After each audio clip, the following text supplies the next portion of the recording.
Muito bom dia, 7 horas no horário de Brasília. Começa agora o Bom Dia Produtor, saudando a todos os homens do campo deste país. Hoje, quarta-feira, dia 9 de maio, neste momento 21 graus em Campo Grande. Bom dia, Juliana. Muito bom dia para vocês, Aidan. Bom dia a todos de casa. No programa de hoje, nós vamos conversar com um pesquisador sobre alguns mitos no uso de sal mineral em bovinos.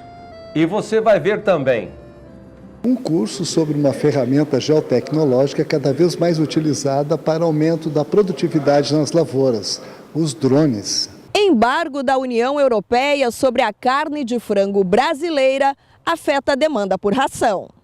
Dia de Campo apresenta 15 anos de seleção de resgate da linhagem Golias e conta com a presença de delegações de várias partes do mundo.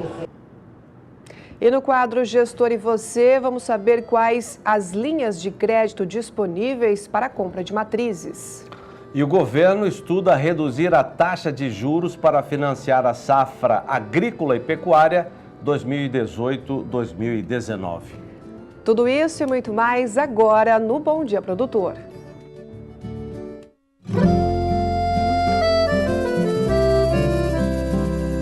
Acorda que o galo já cantou e o sol já vem fazer brotar mais um novo dia. Lenha no fogão, café pra esquentar e a bicharada no quintal. Bota pra molhar, tira leite no curral, arreia o cavalo, tem gado pra campear.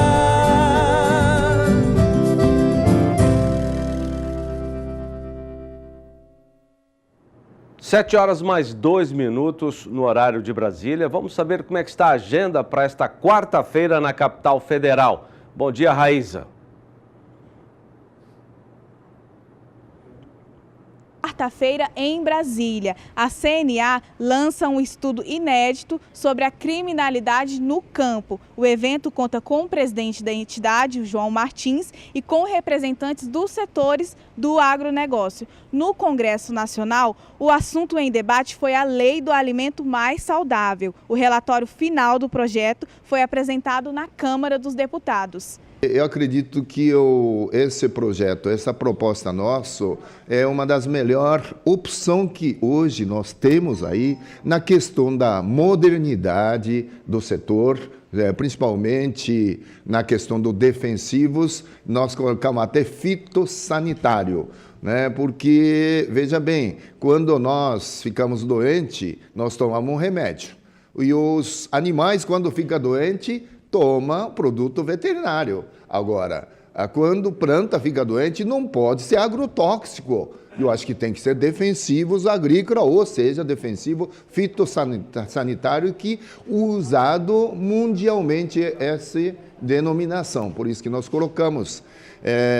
Eu diria que é um texto que foi criado a lei anterior de 1989, que seja quase 30 anos atrás, que foi feito e não foi atualizado, não foi modificado.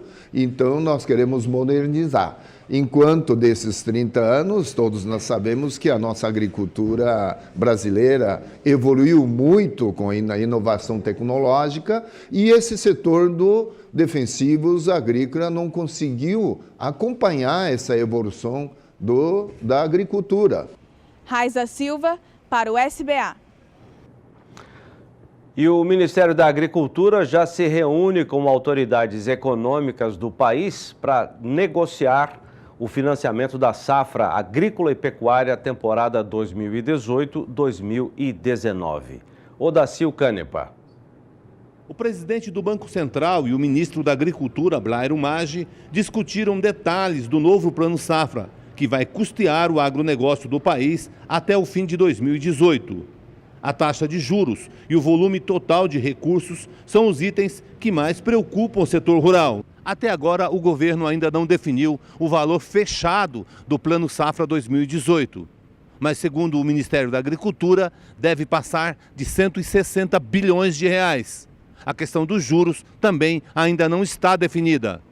a proposta, entendeu? Se a fazenda nos der um ponto percentual, nós vamos negociar para que seja um pouco mais reduzido isso. Agora, qual o tamanho que nós vamos chegar nessa negociação, eu não posso te afirmar. Por quê? Porque nós temos que fazer vários exercícios do ponto de vista de impactos dessas taxas de juros e volume de recursos. Quem faz a proposta é o Ministério da Agricultura. Nós já, antes de chegarmos nesse ponto, nós já encaminhamos proposta para lá, entendeu? Já encaminhamos uma proposta, teve um impacto, veio uma contraproposta e agora nós vamos, entendeu? Para tentar chegar na proposta definitiva. Quando vai Tá? Mas a proposta, quem faz a proposta, ela parte do Ministério da Agricultura, respeitando o limite fiscal que nós temos para trabalhar. O governo pretende anunciar o novo Plano Safra na primeira semana de junho. Odacil Canepa para o SBA. Que a tecnologia é cada vez mais aliada do homem do campo, isso já não é mais novidade. Só que agora a utilização de drones para esse trabalho, com o produtor, auxiliando muito bem o produtor, vem cada vez mais se destacando nesse mercado. Vamos conferir a reportagem de Valdir Pacheco. Os drones têm ganho espaço na agricultura, pecuária e no meio ambiente. Sua versatilidade vale o investimento, já que podem desempenhar diversas funções na fazenda e têm seu custo relativamente baixo, variado de acordo com o modelo e tecnologias embarcadas. Nesta semana acompanhamos um curso para profissionais ligados ao agronegócio, realizado em Sinop sobre esta tecnologia que vem crescendo no Mato Grosso. Os drones. Um dos instrutores foi Quintino Romagna, que tem uma indústria em Sinop que desenvolve veículos aéreos não tripulados, chamados VANTs, para a realização de tarefas complexas como o mapeamento aéreo. O objetivo desse equipamento é embarcar, ou seja, levar um sensor interno, sensor esse que tem várias finalidades, Voltado para a agricultura, um dos objetivos é com que esse sensor ele capte doenças na planta. Então ele vai fazer um mapeamento da plantação de soja, ou de milho, ou de algodão, enfim, a outra cultura qualquer. E a aeronave vai fazer um monitoramento dessa área e vai gerar um mapa de saúde da planta. Então esse mapa ele é processado em computador, esse mapa depois ele fica disponibilizado ao dono da área, que junto com o seu agrônomo. Então ele vai tomar algumas medidas necessárias para que ele possa fazer algumas correções da área dele. O curso foi dividido em duas partes, teórica e prática. Onde a gente passou o conhecimento para o aluno de tudo que a gente viu na teoria, que o curso está acontecendo desde ontem, E hoje que a gente foi para o campo levando os drones, os VANTs, para os alunos ter a noção como funciona o mapeamento propriamente dito, Após o treinamento prático, os participantes vieram para esta sala para processar os dados coletados no campo através de um software. É tão fundamental quanto coletar bons dados, depois tem a parte do processamento, que é transformar as fotografias, que são normalmente simples fotografias, em material para mapeamento, ou seja, transformar essas fotografias em modelos digitais do terreno, para geração de curvas de nível, ou seja, a parte da topografia, e também geração do ortomosaico, ou seja, uma imagem corrigida e que a gente possa extrair informações como índices de vegetação e, a partir disso, analisar e verificar se tem doenças, falhas nos plantios, outras informações da lavoura. Além da parte de produção agrícola mesmo, tem a parte de produção florestal, ou seja, em civicultura, mas também a parte ambiental, ou seja, para fiscalização das áreas de APP ou de reserva legal, é importante você ter esse controle. A gente tem uma certa dificuldade com imagens atualizadas de satélite.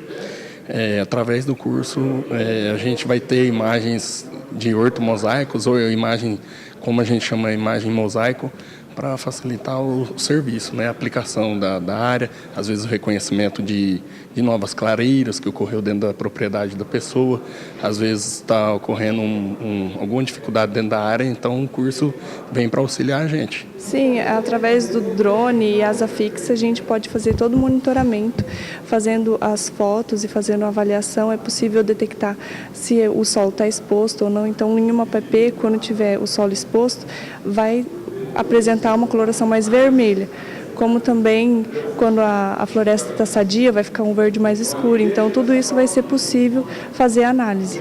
Valdir Pacheco para o SBA, Sistema Brasileiro do Agronegócio. O embargo da União Europeia a 20 unidades processadoras de carnes do Brasil diminuiu no Rio Grande do Sul a procura por farelo de soja e milho, principais componentes da ração dos animais. Anelise Nicolodi. O Sindicato Nacional da Indústria de Alimentação Animal previa uma produção de 70 milhões de toneladas de ração no Brasil este ano, um crescimento de aproximadamente 3% em relação ao recorde do ano passado. Mas essa estimativa não deve se confirmar e dessa vez o problema não está só aqui no campo. Em 2017, a produção de ração no Brasil demandou cerca de 43 milhões de toneladas de milho. No caso do farelo de soja, a produção de ração demandou 16 milhões de toneladas. Do total da produção, a avicultura consome a maior parte da ração, cerca de 38 milhões de toneladas. O embargo da União Europeia sobre a carne de frango, que atingiu principalmente a empresa de alimentos BRF, é o mais recente de uma série de fatores negativos que afetam a demanda interna por ração. Apesar de a União Europeia não ser o principal mercado para o frango brasileiro, os europeus têm participação importante como destino do produto nacional. O Brasil vendeu 317 milhões de dólares de frango salgado in natura para a União Europeia no ano passado e 118 milhões de dólares em frango in natura sem sal, segundo dados do governo. Em um cenário de demanda mais fraca por carnes, o agricultor que não está vendendo agora o seu milho deve ficar atento, pois há uma pequena tendência de redução nos preços. Anelise Nicolodi para o SBA. Santa Rosa, que fica no noroeste do Rio Grande do Sul, recebeu a 22ª edição da FenaSoja, Feira Internacional de Soja. Um dos destaques da feira foi a atividade leiteira. Sara Kirchhoff traz outros detalhes. A região noroeste do Rio Grande do Sul é a principal bacia leiteira do estado, correspondendo a quase 2/3 da produção total de leite do estado gaúcho, que é também um dos principais produtores de leite do Brasil. E aqui na FenaSoja 2018, na cidade de Santa Rosa, a produção leiteira também esteve em destaque, tanto nas exposições como também nas provas, né? O Gustavo esteve comigo, Gustavo Groff, que é justamente o presidente da Comissão de Pecuária da feira, e vai falar como foi esse ano o destaque da pecuária na FenaSoja. Pecuária leiteira valorizada na FenaSoja 2018, com a presença da raça Jersey e holandesa. Tivemos os torneios leiteiros das duas raças, segundo os seus regulamentos específicos. Também tivemos o julgamento morfológico das duas raças, que se encerrou com um resultado muito significativo.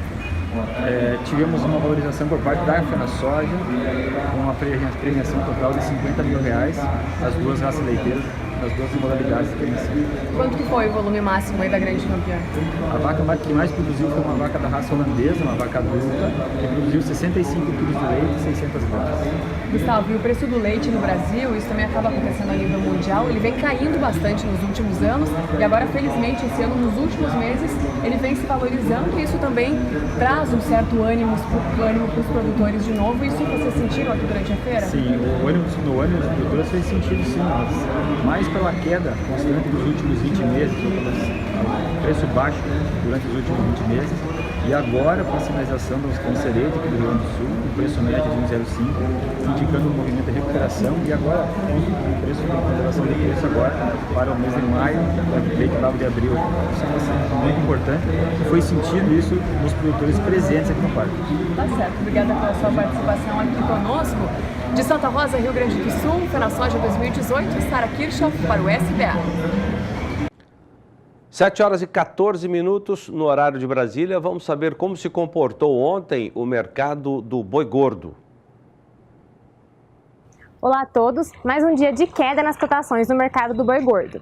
No fechamento do dia 8 de maio de 2018, foram 5 os registros de queda nas cotações da arroba. Mas se a gente for analisar um período desde o início de abril, já são 15 praças acumulando desvalorizações.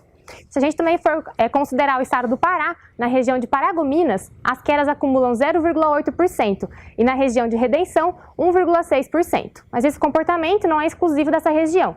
Em outros estados, o clima já vem apertando um pouco mais as cotações, como por exemplo em São Paulo, Mato Grosso, Goiás. Com o período seco chegando e o período de estiagem acumulando mais ou menos uns 20 dias, as pastagens já não têm mais uma qualidade e a capacidade de retenção dos animais está um pouco prejudicada. Com isso, o custo fica elevado e assim os pecuaristas começam a ampliar a entrega de boiadas. Assim, dessa maneira, com a disponibilidade de boiadas atendendo tranquilamente a demanda, as indústrias tendem a continuar pressionando o mercado do boi gordo nos próximos dias. E ainda hoje aqui no Bom Dia Produtor, nós vamos conversar com o diretor da Scott Consultoria, o Alcides Torres, que vai trazer mais informações do mercado físico do boi gordo. Agora a cotação apurada nesta terça-feira, preços à vista livres de fundo rural para uma boiada comum. Quem ofertou uma boiada mais bem acabada, como a gente sempre diz aqui, não é, Juliana? Negociou melhor com a indústria frigorífica. Vamos começar pelo sudeste do país. Apenas uma alteração, queda de R$1 na arroba no Triângulo Mineiro. Já no sul do país, nós não tivemos alterações. Nas praças de Goiás e de Mato Grosso do Sul, que você vai ver agora, queda de R$1 na arroba em Campo Grande e também em Dourados. E na região do Mato Grosso, nós tivemos uma queda de R$1 no sudoeste do estado, Zaidan. Na região Nordeste, queda de R$1 na arroba no Maranhão. E na região Norte, sem alterações, ou seja, os preços permaneceram estáveis. Vamos saber agora como se comportou o mercado de insumos usados na produção de carnes. Olá, pessoal. Bom, nessa primeira semana de maio, retratando os números do Ministério do Desenvolvimento sobre exportação de farelo de soja, a gente teve um crescimento em abril de 16,9%. Quando a gente trabalha o acumulado de janeiro até abril, o crescimento foi 16,8%. O Brasil teve aí um volume exportado de 1,55 milhões de toneladas.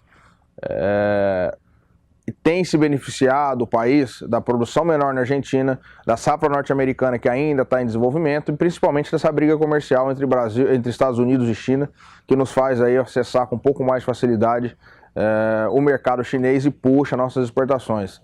Isso gerou um crescimento no preço da tonelada exportada no último mês de 11,8%. Então, para quem está pensando em confinar, é importante ficar bastante de olho nessas questões comerciais, principalmente no mercado externo, que isso vai definir como vai se comportar o preço do farelo de soja daqui para frente.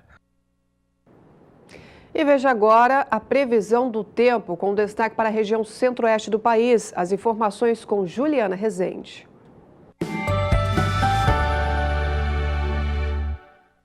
Nas próximas semanas, o cenário volta a ser otimista para o setor da pecuária na região centro-oeste. Isso porque, após um período de tempo mais seco, algumas áreas do Mato Grosso do Sul já não recebem chuva significativa há mais de 30 dias, como Ponta Porã e também Bataguaçu. E agora, ao longo dos próximos períodos, o cenário volta a ser mais otimista conforme as chuvas avançam. Esse tempo mais seco garantiu diminuição das condições hídricas do solo. Mato Grosso do Sul é o estado em que essa diminuição ficou mais significativa. Para os próximos dias, conforme a chuva avança, ainda deve ficar mais localizada no Mato Grosso do Sul. Mato Grosso e Goiás ainda terão um predomínio de tempo mais seco. Ao longo do próximo período é que a chuva agora consegue avançar um pouco mais, se espalha por Mato Grosso, sul de Goiás e ganha mais intensidade no Mato Grosso do Sul. Então essa chuva agora volta a trazer cenários mais satisfatórios para a pecuária, porque essa chuva tem potencial para aumentar as condições hídricas do solo. Ao longo do terceiro período, entre os dias 20 e 24 de maio, a chuva no Mato Grosso do Sul ainda vai persistir de maneira bastante expressiva, então até pelo menos o final do mês de maio as chuvas retornam para a região centro-oeste e voltam a trazer cenários mais otimistas para o crescimento dos pastos em grande parte da região. 7h20 no horário de Brasília. Daqui a pouco o João Pedro, nosso comentarista, tem informações importantes sobre os mercados agropecuários. E nós vamos já deixar um convite para você, porque amanhã nós teremos um grande leilão a partir das 8h30 da noite, horário de Brasília. E vamos inclusive sair para o intervalo comercial com essas imagens. É o leilão virtual Fazenda Santa Ana, realização da Conect Leilões. Em oferta, 200 matrizes Nelore PO, prenhas e paridas estarão à disposição do mercado. Voltamos em instantes. 7h24 no horário de Brasília. Nosso destaque agora são as exportações de gado em pé, de bovinos vivos. Um segmento que já foi muito importante para a economia, caiu bastante no Brasil e agora, aos poucos, tem retornado a uma posição de destaque. E a expectativa é a de que o Brasil exporte até o final deste ano 600 mil cabeças de bovinos em pé. Os principais clientes hoje estão no Oriente Médio. Nós vamos falar desse assunto com o João Pedro, que está aqui conosco.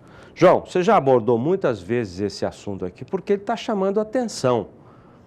Isso tem trazido divisas para a gente aqui, né? É mais do que isso, né? Estimula um setor que é um setor que sofre muito, né? Quando em crise a pecuária, que é a cria. Quando você tem uma alternativa de vender bezerro no Mato Grosso a R$ 7,00 o quilo, você melhora a situação. O pessoal se interessa a investir. Hoje, por exemplo, você tem uma diferença muito grande entre o preço que o mercado estava pagando para o preço que os importadores estão pagando. Esse é o preço, R$ 7,00 por quilo? Chegou a R$ 7,00 por quilo. Vamos fazer a conta rápida. Um animal de 300 quilos, R$ 2.100. R$ 2.100. Então, isso pesa, ajuda muito, acorda o mercado. E você tem polos no Brasil. Sem o polo do Rio Grande do Sul, quando você tem uma predominância de gado europeu, Angus, Hereford e outros, você tem um polo que está começando a surgir em Santa Catarina, é um estado que não tem a fitose e não vacina, e aí você entra no São Paulo com a exportação via Porto de Santos, sempre com aqueles problemas de os vereadores não têm o que fazer, eles vão encher o saco, vão procurar achar chifre em cabeça de égua e vão criar dificuldades, vão criar problemas, mas o Supremo falou que não, se seguir as regras internacionais, do qual o Brasil aceitou, acordou, e não vai haver nenhum problema. E também tem um plano B lá, que é o Porto de São Sebastião. A São Paulo também já é um polo. Mesmo que esse bezerro venha de Mato Grosso do Sul, venha de Goiás, ele passa por um período de recria ou adaptação em São Paulo e é embarcado pelo Porto de Santos. Mas o grande polo, que era e que agora está voltando, recuperando seu espaço, é Barcarena, no Pará. Hoje é um porto excepcional em termos de grãos, exportou 2,5 milhões de toneladas de soja no primeiro quadrimestre, um número excepcional, e agora volta a exportar gado em pé, que há 2 anos atrás houve aquele problema, naquele navio que naufragou, e criou um problema sério, ambiental e político lá, gerou uma série de controvérsias. Hoje já está voltando a operar. Lá vai buscar bezerro no Pará e buscar bezerro no Mato Grosso. Há uma demanda hoje grande no Mato Grosso por bezerro, mas tem que ter esses importadores, porque a maior parte são países árabes ou não árabes, porém de religião islâmica, que é o caso da Turquia, não é árabe, mas adota a religião islâmica. Então tem aquele abate religioso, halal, com o ente religioso lá, o seu pastor lá acompanhando o processo e gera uma carne fresca para atender o mercado. Lógico, uma carne fresca que sempre tem um gosto melhor, um sabor melhor e que ele reputa um preço maior. E lá, eles não têm, é uma carne mais cara, porque ele vai levar o animal daqui, transporte, até chegar lá, e eles dependem muito de rações que são importadas, seja farelo de soja, seja milho, seja outros ingredientes. Então fica mais caro, porém mantém uma classe média, uma classe que tem poder de compra que está pagando mais. A Arábia Saudita está voltando. Ela precisa de um bom cliente, um cliente excepcional em frango, agora estamos tendo um problema lá de frango com a Arábia Saudita. Ela ficou muito tempo, ficou uns anos fora do mercado de carne bovina em função da questão da vaca louca, que deu aquele caso atípico lá no Paraná. Hoje, eles estão no Mato Grosso, lá na região do Mato Grosso, inspecionando e vão até a Barcarena para ver o local de embarque.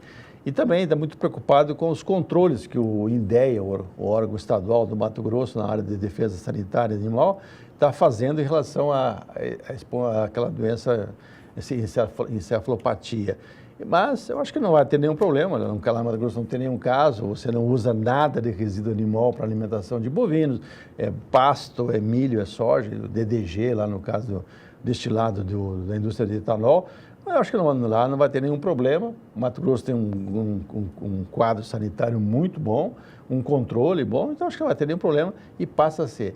Então, esses países estão ocupando o espaço que há uns 4 anos atrás foi da Venezuela. A Venezuela importava muito animal do Brasil, mas a crise... Em 2014, a Venezuela importava sozinha cerca de 70%, quase 75%, 3/4 do que o Brasil exportava de gado em pé, iam para a Venezuela. Hoje o país está quebrado, perdemos esse cliente. Mais um regime populista que está levando ao caos a economia de um país, é o caso da Venezuela. Vamos dar uma olhada em números do Ministério do Desenvolvimento, Indústria e Comércio. As exportações de bovinos vivos até abril deste ano geraram um faturamento de quase 61 milhões de dólares. Abril do ano passado, 18 milhões, quase 19.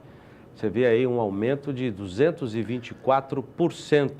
O ano passado foram 12 foram meses. 400 mil cabeças, né? Esse ano a expectativa é que chegue a 600 mil. E o Brasil tem uma previsão nos próximos 3 anos chegar a 1 milhão de cabeças. 1 milhão de cabeças é um número que não atrapalha nada, ou não há nenhuma razão de ficar preocupado que vai faltar animais para o frigorífico, não há nenhum problema.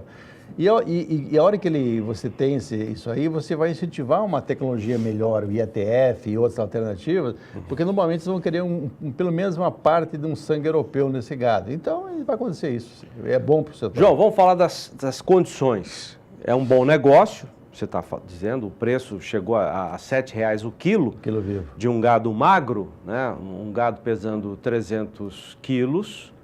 Vamos falar 200 quilos, logo após a desmama. 1.400. 200 quilos, vezes R$ 7,00 o quilo, R$ 1.400, que é um preço acima do preço de mercado para um bezerro nessa idade. É um bom negócio. E principalmente acorda o mercado, porque todo mundo está meio parado, não está vendo negócio, se aparecer esse comprador, todo mundo acorda o mercado. Isso é positivo também. Mas tem as condições, não é qualquer gado que eles querem. Eles querem um animal que tem um bom desempenho, um animal novo, um animal no máximo 1 ano de idade, 12 meses, um bom peso e principalmente que tem um sangue europeu no meio. Então aí os animais com IETF, cruzar com os semi-angus em cima de vacada Nelore, levam uma vantagem. E o cruzamento, então, seria a Turquia está preferindo o cruzamento, né, do Nelore com Angus. Para você alimentar esse gado em coxo, praticamente, em grãos, tem que ser animal que tem o máximo de índice de conversão possível. Então, esses gados normalmente têm essa capacidade, né? Tá certo. João, obrigado. Esperamos que isso não haja nenhum problema. O Brasil... eu queria falar, desculpa, eu me despedi de você, mas eu tenho um assunto importante para falar. A Juliana já está preparada, mas só um segundinho, Ju, porque há uma preocupação hoje com a falta de chuvas, principalmente no Paraná e Mato Grosso, sul de Mato Grosso do Sul. Isso pode afetar a produção de milho. Quais são as últimas informações que você tem? Já afetou. Né? Você vai ter uma quebra significativa no Mato Grosso do Sul e no Paraná. Mato Grosso está muito bem, vai chegar a 26 milhões de toneladas. Goiás, algumas regiões está sofrendo, o sul do Goiás agora nesse momento. Vamos ver o comportamento das chuvas agora, pelo menos que pare a quebra. Hoje se fala em mais de 30% no Mato Grosso do Sul. Nós teríamos uma quebra de 9 milhões, viria para 7 milhões e pouco a produção do estado, em função que todo o estado está praticamente numa situação de estresse hídrico, né? E o milho pegou na fase crítica, que é na fase de reprodução, na fase de embonecamento e pendoamento do milho. Então está sofrendo, uma pena. Vinha uma lavoura muito bonita, vinha com bastante vigor, bem formada, parou de chover. Enfim. Agora, uma coisa que é interessante, você vê, eu vivo com o peso da lavoura, as áreas que têm uma boa correção de solo, que tem uma boa matéria orgânica, que vem num trabalho... Uma boa palhada. Que teve uma boa palhada, que acumula matéria orgânica no solo, você vê um milho ainda vigoroso, apesar do problema da seca. Então, isso é um recado que eu acho que todos os senhores e senhoras, que você se preocupe com o seu solo, se preocupe com a sua terra, corrija, não 10 centímetros, procure trabalhar de 0 a 40 para que você tenha espaço para que as raízes das plantas se desenvolvam e busquem água e nutrientes. É melhor seguro contra desastre climático é um bom solo. Legal, obrigado, bom trabalho. Ju. Muito bem, vamos falar agora de algumas oportunidades também de bons negócios em tempo certo. Amanhã você confere aqui pelo Canal do Boi, a partir das 8h30 da noite, horário de Brasília, com transmissão, como eu disse, pelo Canal do Boi. Nós teremos o leilão virtual Fazenda Santa Ana, colocando matrizes à disposição do mercado. Quem traz mais detalhes sobre essa grande oferta é o Daniel de Paula, que esteve conversando com o Silvestre Marinho, da Connect Leilões. Dia 10 de maio, quinta-feira, portanto, a partir de 8h30 da noite, o Canal do Boi vai mostrar uma distribuição de genética de 30 anos de seleção no leilão da Fazenda Santa Ana. 200 matrizes Nelore, que a Connect Leilões, do meu amigo Silvestre Marinho do Carmo, captou para que você tenha acesso a tudo isso que o sul de Goiás, na verdade o Brasil inteiro, tem à sua disposição. Caprichada a oferta em volume, mas principalmente em qualidade e em diversidade de lotes com características diferentes, Silvestre. Porque tem para todos os gostos e necessidades, né? Mas tudo com um padrão de qualidade muito alto, né, Silvestre? É isso aí, Daniel. O criador que vai estar nos acompanhando, com certeza ele vai ver um trabalho de genética de 30 anos da Fazenda Santana. Um trabalho onde vocês vão ver vários animais filhos do expoente e prenhez do expoente também. A gente sempre fala do expoente, porque o expoente foi campeão touro jovem aqui em Uberaba, em cima daquela lenda, né, chamada Bitelo SS. Então a gente tem que estar sempre falando. Um trabalho de seleção que o Jardel faz extraordinário, a família Seba faz extraordinário. Então é esse produto que a gente vai estar comercializando. 200 matrizes, sendo boa parte do leilão, vamos botar 50% de vacas paridas, a gente vai ter novilhas prenhas também e uma vacada também prenha. Então tudo de inseminação, um trabalho feito com muito esmero, de 30 anos de seleção, e 30 anos de seleção não é brinquedo, não é um mês, exatamente. Então a gente está disponibilizando para o nosso cliente um trabalho onde teve um criador, uma fazenda, que é a Fazenda Santana, fez 30 anos de seleção e está colocando de bandeja para você, né? Então você que está começando agora, você que está reforçando seu plantel, cria 2, 3 anos, 5 anos, você vai entrar num plantel de 30 anos de seleção e vai estar comprando um gado totalmente a pasto, um gado adaptado, que vai chegar na tua propriedade, não vai precisar de adaptação, porque é um gado pronto, viu, Daniel? É um gado pronto, então vale a pena acompanhar no dia 10, a partir das 20h30, a gente vai ter um show de genética. Aliás, de um criatório que fez o grande campeão aqui, né? O expoente, ele bateu simplesmente, como ele lembrou bem, a lenda, né? O Bitelo da SS, que até hoje faz e vai fazer por muito tempo ainda muitos filhos campeões, filhas campeãs, progênies muito destacadas de várias partes do Brasil. Mais ou menos comparando, é como se eu tivesse inventado ou descoberto um jogador que deu 2 chapéus no Pelé. Ponto. É isso. Eu não queria partir para o futebol, mas está sempre no sangue, a gente acaba comendo. O cara botou o Pelé na roda, e o expoente fez isso. E essa genética, para a gente completar, porque as imagens mostram muito o que é essa eficiência, o que é esse melhoramento genético, as novilhas paridas e já prens que carregam essa coisa da seleção muito forte, inclusive até para a pista, né?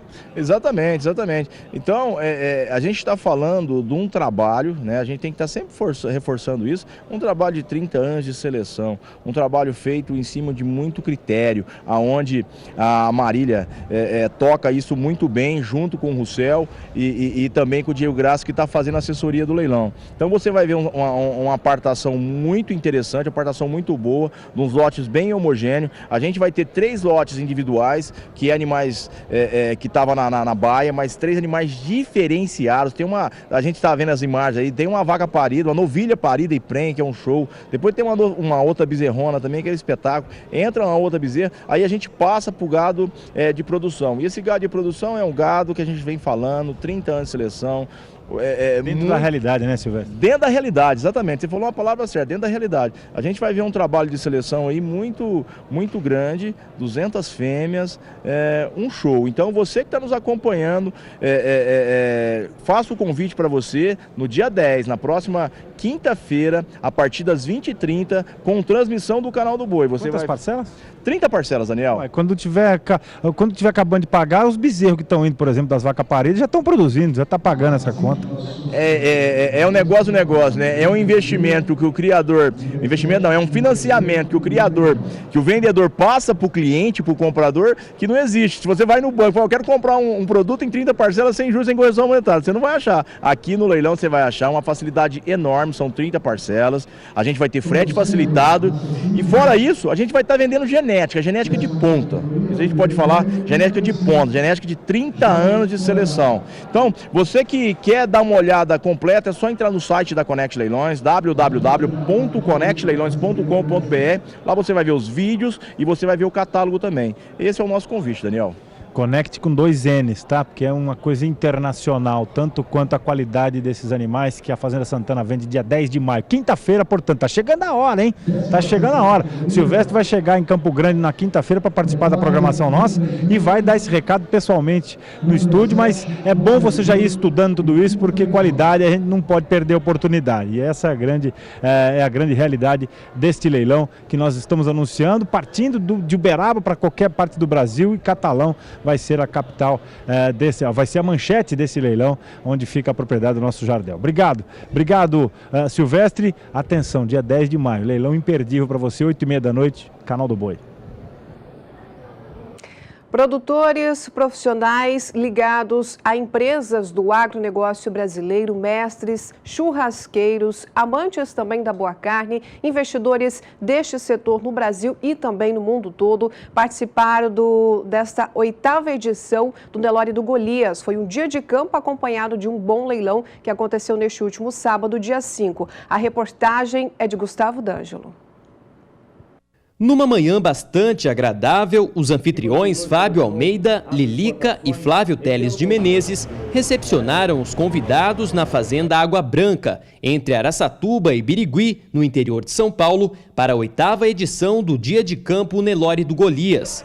O evento, que é um dos mais aguardados do setor da pecuária no Brasil, reuniu autoridades, cientistas, pesquisadores, técnicos e pecuaristas do Brasil e do mundo.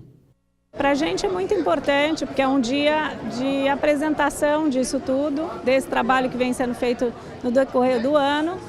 E é muita alegria para a gente receber todos os pecuaristas, né, os criadores, todos viram um ponto de encontro aqui. É um dia muito agradável.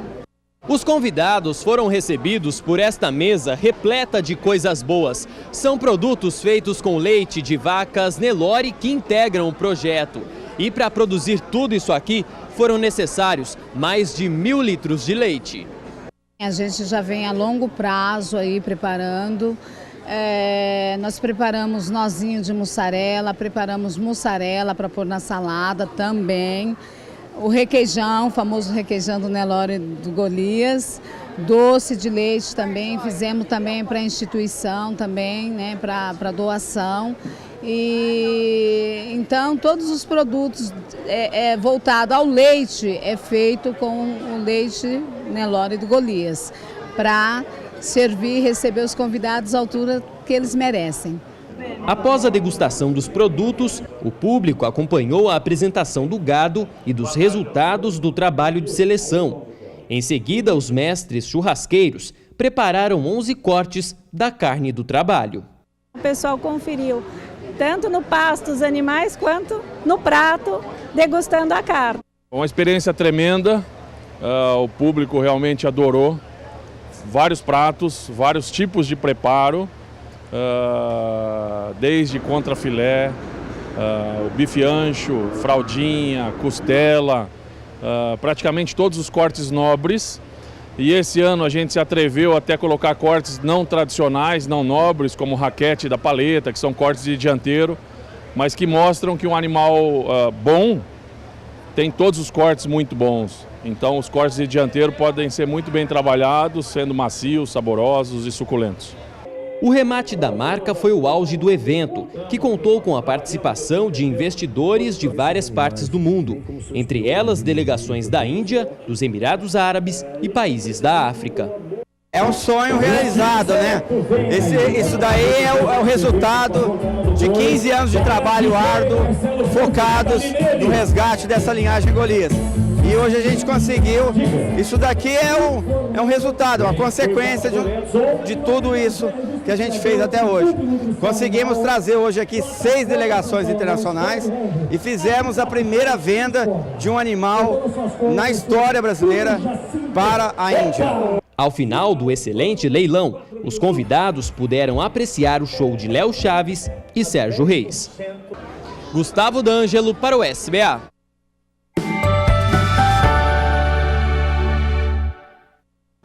Sete horas e 43 minutos no horário de Brasília. O nosso destaque agora é o uso do sal mineral. Sal mineral que é usado na chamada mineralização dos rebanhos, um instrumento, uma ferramenta importante para ganho em peso e para tantas outras características dos bovinos. Estamos com um doutor no assunto, o doutor Sérgio Raposo de Medeiros, que é pesquisador da Embrapa Gado de Corte, que recentemente esteve aqui conosco, tocou nesse assunto e nós dissemos, ó, o senhor tem que vir aqui para voltar e a explicar sobre sal mineral. A dúvida era a seguinte: o sal mineral que é dado no coxo, todo mundo sabe as vantagens, será que ele pode ser usado na alimentação humana? Muita gente pregou isso e isso fez com que a gente chamasse, convidasse o doutor Sérgio Raposo. Gentilmente ele vem aqui para conversar com a gente. Obrigado, doutor Sérgio. Eu que agradeço a oportunidade. E é o que você comentou, num tempo para cá, no começo do fim do ano passado para cá, frequentemente eu tenho recebido a pergunta: eu posso consumir sal bovino? Né? E porque me falaram que é melhor do que consumir o sal comum, o NaCl, o cloreto de sódio que a gente usa na cozinha. E daí eu fui entender por que estava acontecendo isso, e hoje tudo que a gente quer saber a origem, a gente vai na internet, né? E aí eu pus as palavras-chave e eu entendi por que eu recebo as mensagens. É porque eu escrevi um texto que se chama 10 mitos sobre a mineralização e ele é um dos primeiros hits. Então a pessoa acaba lendo ali, tem meu e-mail e manda um e-mail para mim. E daí eu, continuando a pesquisa, eu descobri que era uma gravação que tinha que foi então no WhatsApp, na verdade, que disseminou, que era uma pessoa falando que o sal de cozinha era uma coisa totalmente inútil, que não traria nenhum benefício à saúde e que o interessante seria consumir o sal bovino. E é um grande equívoco, né? O primeiro grande equívoco é porque o sal bovino, ele tem o NaCl, o cloreto de sódio, o mesmo sal de cozinha que a gente tem em casa, ele é usado como ingrediente do sal que a gente dá para o gado. Só que, obviamente, o tratamento que é dado a esses duas destinações do mesmo ingrediente é muito diferente. Então, especialmente a parte de sanidade, como é tratado, o humano é com muito mais rigor. E uma coisa mais grave ainda é porque se a pessoa comprar só o sal destinado ao bovino, só o NaCl destinado ao bovino, o sal branco, no caso para bovino ele não é enriquecido com iodo. E no caso para o consumo humano ele é enriquecido com iodo. Então ele está tendo um prejuízo. E ele não tem benefício se ele consumir o sal bovino, primeiro por causa dessa questão sanitária, né, de como são tratados, e depois porque, ao contrário dos bovinos, a gente não come um alimento único e que é deficiente de minerais, a gente come uma porção de alimentos. Então, todos aqueles minerais que estão ali no sal para bovino, o humano consome numa alimentação diversificada que ele vai ter o consumo dos minerais. Então, é uma situação totalmente diferente, né? O bovino e o humano. O bovino come só pastagem, praticamente, eventualmente concentrado, e o humano que a gente come uma dieta diversificada. E essa é a melhor recomendação nutricional que eu conheço dos nutricionistas humanos, né? A gente ter a alimentação mais diversificada possível. Inclusive os médicos recomendam para todos nós o uso bastante moderado do sal de cozinha para evitar problemas cardíacos, hipertensão. Sim, sim. No caso dos bovinos, doutor Sérgio, como é que é a recomendação? Dá à vontade o sal mineral? O sal mineral para bovinos em pastagem, a recomendação é usar um produto específico para a categoria animal, eventualmente alguma diferenciação em função da fertilidade do solo, da propriedade, e a recomendação é deixar o tempo inteiro disponível à vontade para o animal. E o maior desafio nesse caso é ter o consumo médio adequado para os animais, né?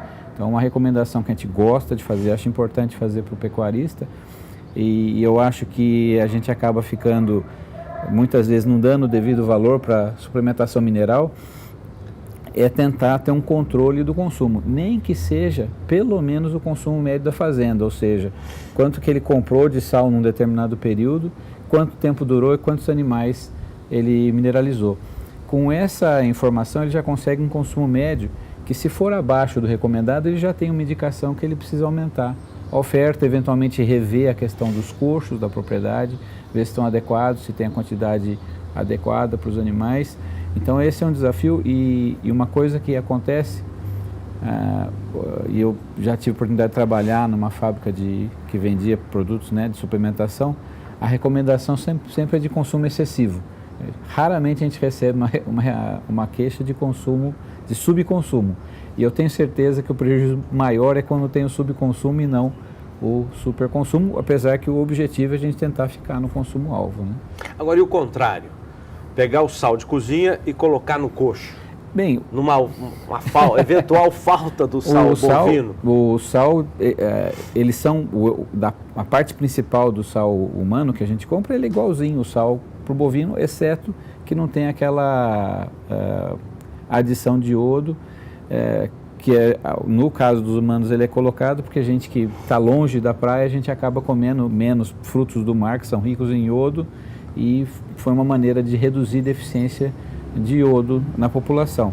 Mas fora essa diferença, eles são exatamente o mesmo produto. Inclusive a principal diferença seria a questão sanitária.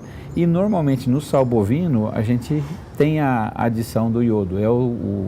O iodo é um dos componentes que faz composição, né, em geral com iodato de cálcio, ele faz parte da composição do sal mineral. Então não tem problema. O pior é fazer o contrário por questões sanitárias e se for só o sal branco, comprar o sal branco destinado a bovino, o humano vai estar consumindo a menos o iodo, que previne uma deficiência que está vinculada à tireoide, né? E isso vai deixar a pessoa mais letárgica e eventualmente com o famoso sintoma que é a papeira, né? A pessoa fica com essa parte bastante inchada. E foi por isso, nessa ocorrência desse sintoma, que decidiu-se há muito tempo atrás, por lei, a pessoa que comercializa sal tem que adicionar o iodo na forma para o humano poder ter uma nutrição adequada. No caso do... Pois não. Do iodo. No caso do sal bovino, o que está sendo usado hoje de incremento? O que está sendo acrescentado? Normalmente o que a gente tem são os principais minerais que são deficientes no Brasil, então seria o fósforo, o cobre, o zinco, o iodo, o cobalto, o selênio. Normalmente tem alguns outros que são menos frequentes de você ter a deficiência, por exemplo, o manganês, e esses são os minerais. Existem fórmulas hoje com o cromo também, então o cromo também é um elemento que muito mais claramente a gente pode ter uma deficiência, e esses são normalmente o que a gente tem no sal mineral comercializado no Brasil. Dr. Sérgio Raposo, muito obrigado. Ele é pesquisador da Embrapa Gado de Corte, vindo aqui, mais uma vez, esclarecer uma dúvida importante.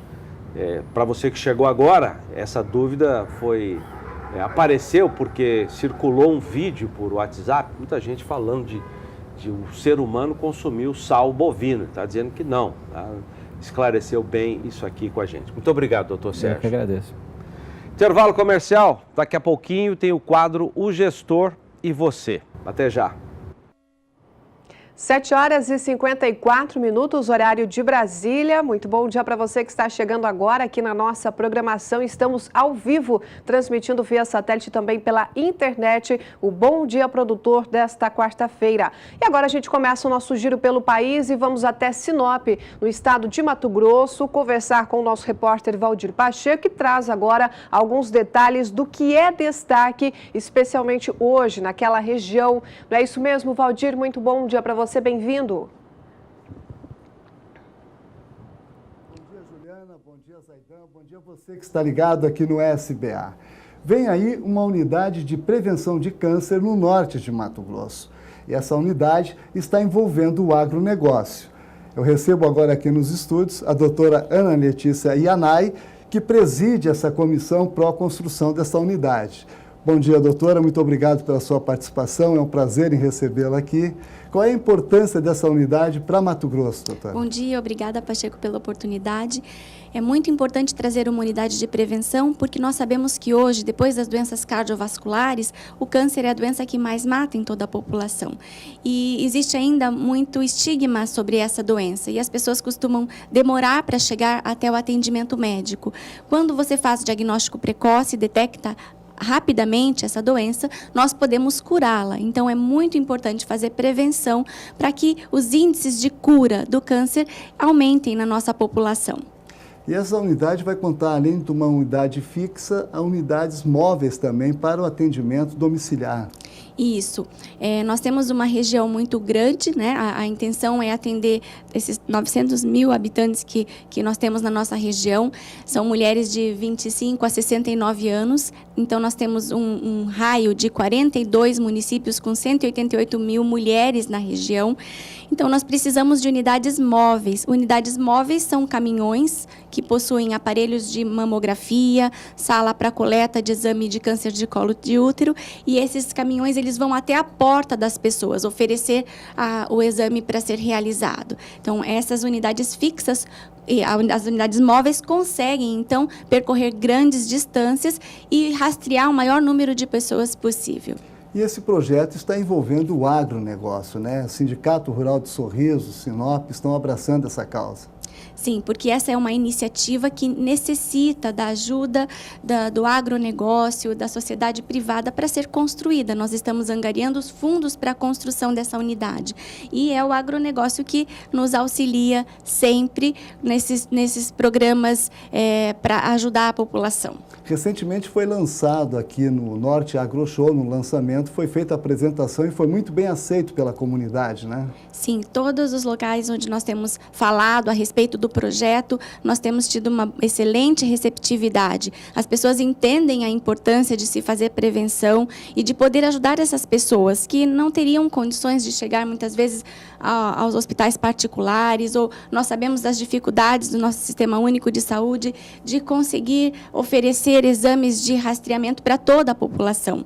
A cobertura ideal seria de pelo menos 70% das mulheres, para que nós possamos diminuir a mortalidade pelo câncer de mama, pelo câncer de colo uterino. E a gente precisa da ajuda do agronegócio, da sociedade privada, para ajudar essas pessoas. E é uma doença silenciosa, né? Quanto antes detectar, melhor, e a chance de cura é muito alta, né? Isso, a intenção é detectar pessoas que nunca imaginariam que poderiam estar doentes. É detectar pessoas sem sintomas, né? Quando a pessoa quando a mulher já sente um nódulo, ou ela já tem algum sintoma, algumas vezes essa doença já está avançada e as chances de cura são muito menores. O tempo de tratamento é maior, o custo para o tratamento é maior, o tempo que essa pessoa fica longe da família, longe do trabalho. Então, detectando uma doença que ainda é sem sintomas, uma doença precoce, as chances de cura são maiores do que 90%, o tempo de tratamento é menor e essa pessoa está de volta para sua família, para a sociedade, muito mais rapidamente. Essa unidade de prevenção é uma extensão do antigo Hospital de Câncer de Barretos, né? Que agora é chamado Hospital de Amor, né? Isso, o Hospital de Barretos, ele é hoje o Hospital de Amor. E isso é porque é a maneira como as pessoas são ali tratadas. Nós tivemos depoimento de muitas pessoas que estiveram ali com familiares em tratamento e isso é indiscutível. A maneira, o carinho, a atenção, a qualidade de tratamento e de atenção que as pessoas recebem naquela instituição. E só para você entender, por que Mato Grosso, né? Nós temos semana retrasada, domingo retrasado, houve o leilão da Comitiva do Bem, lá em Alta Floresta. Então, eles fazem leilões todos os anos para arrecadar dinheiro para encaminhar para o Hospital de Amor em Barretos. E o agronegócio já se mobiliza, assim, em todo o nosso país, e é graças a essa iniciativa que o Hospital de Barretos consegue oferecer o melhor para o tratamento dos pacientes com câncer no nosso país. Que bom. Essa unidade, ela tem previsão de de construção já de imediato? Como é que está essa parte do projeto? Nós estamos mobilizando a população, nós já começamos as arrecadações para que possamos, então, iniciar as obras. É muito importante entender que nós somos apenas facilitadores. Essa unidade não é minha, não é de ninguém aqui. Nós somos facilitadores do Hospital de Amor. Nós estamos aqui para ajudar a angariar esses fundos. Assim que nós tivermos, Barretos é quem constrói, Barretos é quem vai gerir, Barretos é quem vai treinar e colocar profissionais capacitados para atender essa população. O mesmo atendimento de qualidade que é oferecido no Hospital de Barretos vai ser oferecido aqui em Sinop. É importante entender que existem outras unidades de prevenção. Nós não somos a primeira, mas é um privilégio muito grande para Mato Grosso receber uma unidade de prevenção de um hospital renomado, assim como o Hospital de Barretos, que hoje tem parcerias com instituições internacionais, é reconhecido internacionalmente. Nós seremos a 13ª unidade de prevenção instalada no nosso país. E não haverá custo nenhum, tanto no exame preventivo como no tratamento também. Será de graça para a população. Isso, todo tratamento realizado é gratuito, é 100% gratuito. Mesmo que alguém queira pagar, ele não pode. Ele pode, então, depois fazer uma doação para o Hospital de Amor, mas todo o tratamento é gratuito. E as mulheres que iniciarem a prevenção, por exemplo, a carreta passou esse ano na sua casa, você fez a prevenção, todos os anos consecutivos, ela voltará ali e você continuará fazendo o seu exame preventivo. Ok, muito obrigado pela sua participação, sucesso nessa empreitada, tá ok, doutora? Muito obrigada, Pacheco, pela oportunidade.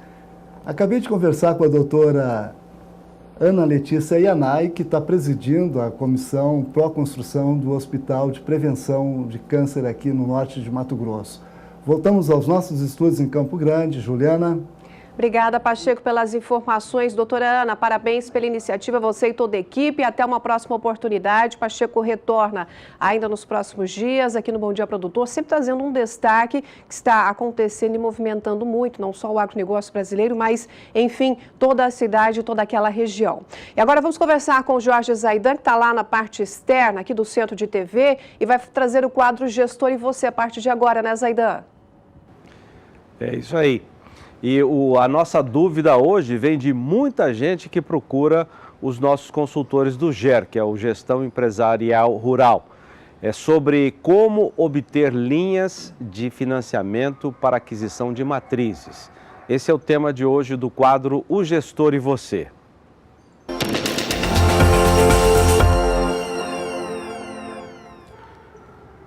Conosco o gestor Luiz Henrique Cassaro, desse grupo, o GER, para responder a essa questão. Aliás, essa dúvida foi provocada pelo próprio GER, que recebe muitas dúvidas de pecuaristas, agricultores, que fazem a integração lavoura e pecuária, sobre como obter financiamentos para a aquisição de matrizes. Por que tantas dúvidas? Bom dia, Zaidan. Bom dia, produtor. As dúvidas surgem, sim, porque as linhas têm muitas peculiaridades, né? Cada linha tem as suas exigências, né? Então, quanto mais isso vai acontecendo, mais dúvidas vêm surgindo para o produtor.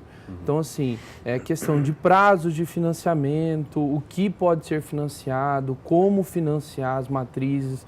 Por exemplo, nós temos produtores que só fazem um sistema de recria engorda, mas querem entrar na atividade de cria, recria engorda, se podem financiar, né? Então, assim, são várias dúvidas que surgem por conta dos sistemas serem muito complexos, né? São muitos sistemas de produção, então acaba surgindo essas dúvidas. Mas tem diferenças no ciclo de produção? Quem faz só a cria tem um tipo de financiamento, quem faz o ciclo completo tem outro tipo de financiamento? Não, é assim, para o financiamento só de matriz, ele vai interferir da seguinte forma: um produtor que faz só o sistema de recria engorda, ele não tem a matriz na propriedade, ele compra a produção de terceiros.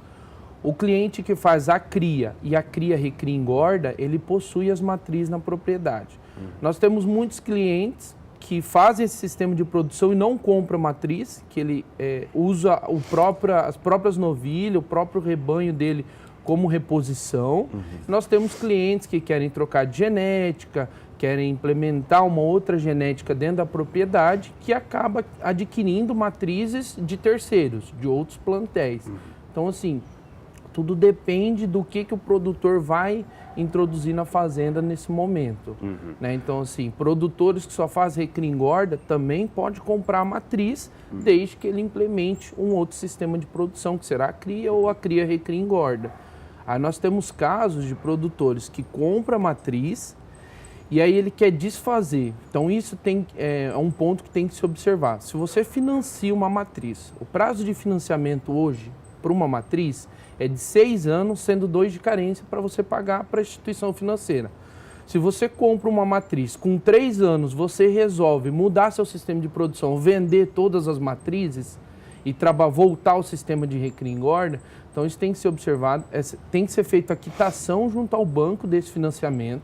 Não é antecipar. Ele tem que antecipar e pagar, porque aquele item financiável ele já não está mais na fazenda. Então, se for um fiscal da instituição e não identificar esse item financiável que é a matriz na propriedade, isso vai gerar problema para o produtor, porque ele financiou um bem e ela não está mais lá. Então, assim, pode vender a matriz se você quiser mudar o seu sistema de produção? Pode, desde que você vá até a instituição onde você financiou e realize a quitação desse financiamento, para não ter problemas com a fiscalização. Essa matriz, essa vaca doadora, não são termos, né, diferentes, ela tem que ser registrada, ela tem que ser PO, pode ser uma vaca comercial.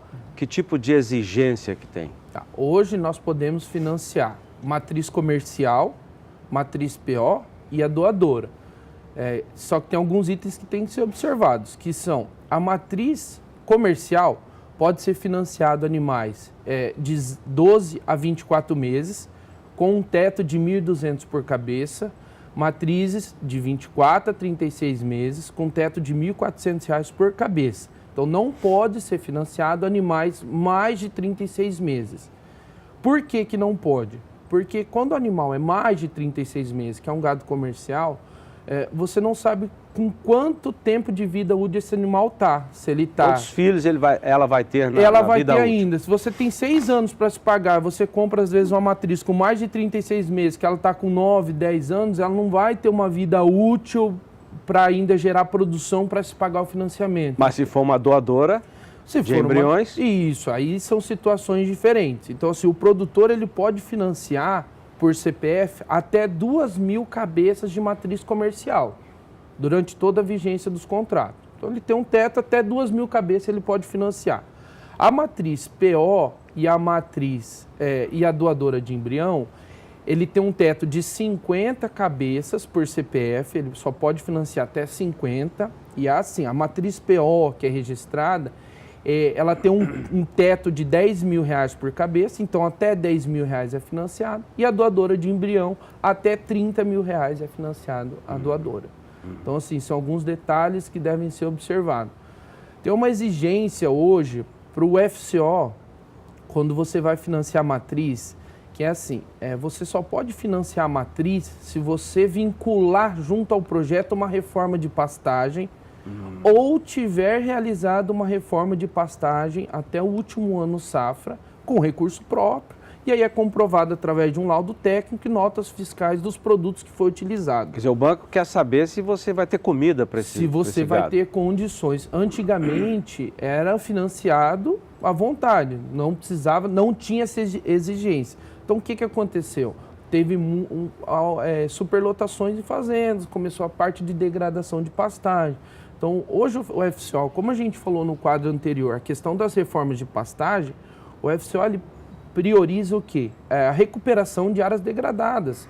Então, se nós temos muitos clientes que querem abrir área de pecuária, tem área ainda para desmatar, só que está com a fazenda totalmente degradada. Então, assim, qual que é a prioridade? Vamos recuperar toda essa pastagem que a gente tem degradada, dar suporte, e aí conforme for aumentando a lotação, vai abrindo áreas. Então, hoje no FCO, para você comprar matriz, então ou você tem que ter realizado a reforma de recurso próprio ou vincular junto ao projeto a reforma. Então, assim, a conta basicamente é simples. Para cada 1 hectare reformado, uma matriz você pode pleitear. Tá certo. O dinheiro vai para sua conta ou para a conta de quem vendeu o produto para você? O dinheiro vai para a conta do produtor, só que ele vai... está financiando. Que está financiando, isso. Só que ele vai com uma condicionante. Você precisa apresentar para a instituição as notas fiscais da compra e o GTA. Aí o banco vai liberar o recurso. Então, assim, às vezes ele comprou de um terceiro que é um conhecido dele, que tem a conta no banco, não quer vincular, o gerente já vai fazer o pagamento direto para o vendedor. Mas, na maioria dos casos, o dinheiro vem para a conta de quem faz o financiamento. De quem faz o financiamento. Luiz Henrique Cassaro é o nosso gestor de hoje. Ele é do Grupo Gero, o Gestão Empresarial Rural, que é o grupo que faz parte do nosso quadro aqui. Muito obrigado pela sua entrevista. Eu que agradeço. Obrigado, Zaidan. Obrigado. Juliana. Bom, e agora você vai conhecer um suplemento mineral injetável para quem quer aumentar o ganho de peso num curto período de tempo nos animais. Vamos conhecer essa solução, é o Fosfosal da Virbac, parceira nossa aqui do SBA. Estou aqui com o Bruno Lima, gerente técnico de bovinos da Virbac. Nós vamos apresentar um produto que vai melhorar o desempenho e o ganho de peso do seu animal, que é o Fosfosal da Virbac. A Virbac é uma empresa multinacional francesa que está atuando no Brasil há mais de 30 anos. O que é o Fosfosal, Bruno? O Fosfosal ele é um multimineral injetável. Tá? Ele é um produto à base de fósforo, selênio, cobre, potássio e magnésio que garante uma suplementação rápida em momentos de alto desafio do ciclo produtivo dos animais.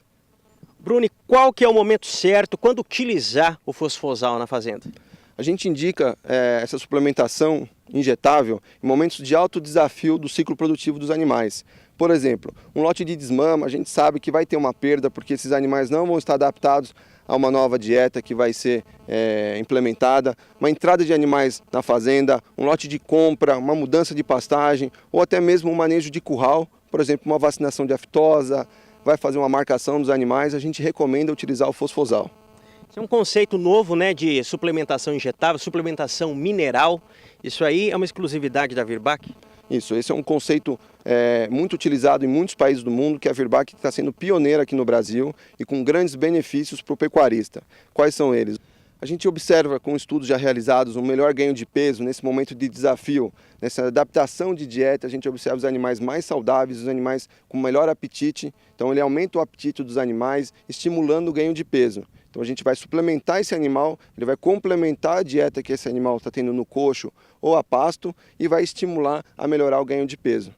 Tá certo, obrigado pelas informações. Nós apresentamos aqui o Fosfosal da Virbac, conversei com o Bruno Lima, gerente técnico de bovinos da Virbac, Kleber Rabelo para o SBA. Nós vamos agora para um rápido intervalo comercial. Daqui a pouquinho a gente volta para dar sequência, trazendo mais informações e mais tecnologias para você de casa. Até já. 8h17, horário de Brasília. O Bom Dia Produtor está de volta e segue ao vivo nesta manhã especial de quarta-feira. E vamos agora falar para você dos destaques do Agricultura BR de ontem, que falou sobre a redução dessa segunda safra de milho na região centro-sul do país. Vamos acompanhar. E condições climáticas desfavoráveis forçaram a consultoria AG Rural a reduzir, mais uma vez, a sua estimativa de produção de milho de segunda safra, agora em pouco mais de 57 milhões de toneladas, uma estimativa que até o mês passado estava acima de 59 milhões de toneladas. Quando eu falo de condições climáticas pouco favoráveis, você já sabe, você que é produtor de milho, está no centro-sul principalmente, sabe que eu estou falando de falta de chuvas. Vamos ver os dados então da AG Rural para a situação do milho de segunda safra. Nesse mês de maio estimou 57 milhões e 200 mil toneladas. É uma queda de mais de 2 milhões, são 2 milhões e 700 mil toneladas a menos quando comparada à previsão que foi divulgada em abril, de 59 milhões e 900 mil toneladas. É importante lembrar que na temporada 16-17, a segunda safra, ou safrinha, rendeu 63 milhões e 500 mil toneladas. Caso se confirme, será 10% menor do que a safra passada. A segunda safra safra de milho em fase final de desenvolvimento antes da colheita tem sido duramente prejudicada pela falta de chuvas no centro-sul do Brasil. E agora vamos aos destaques da previsão do tempo para a região sul do país. As informações com Juliana Rezende.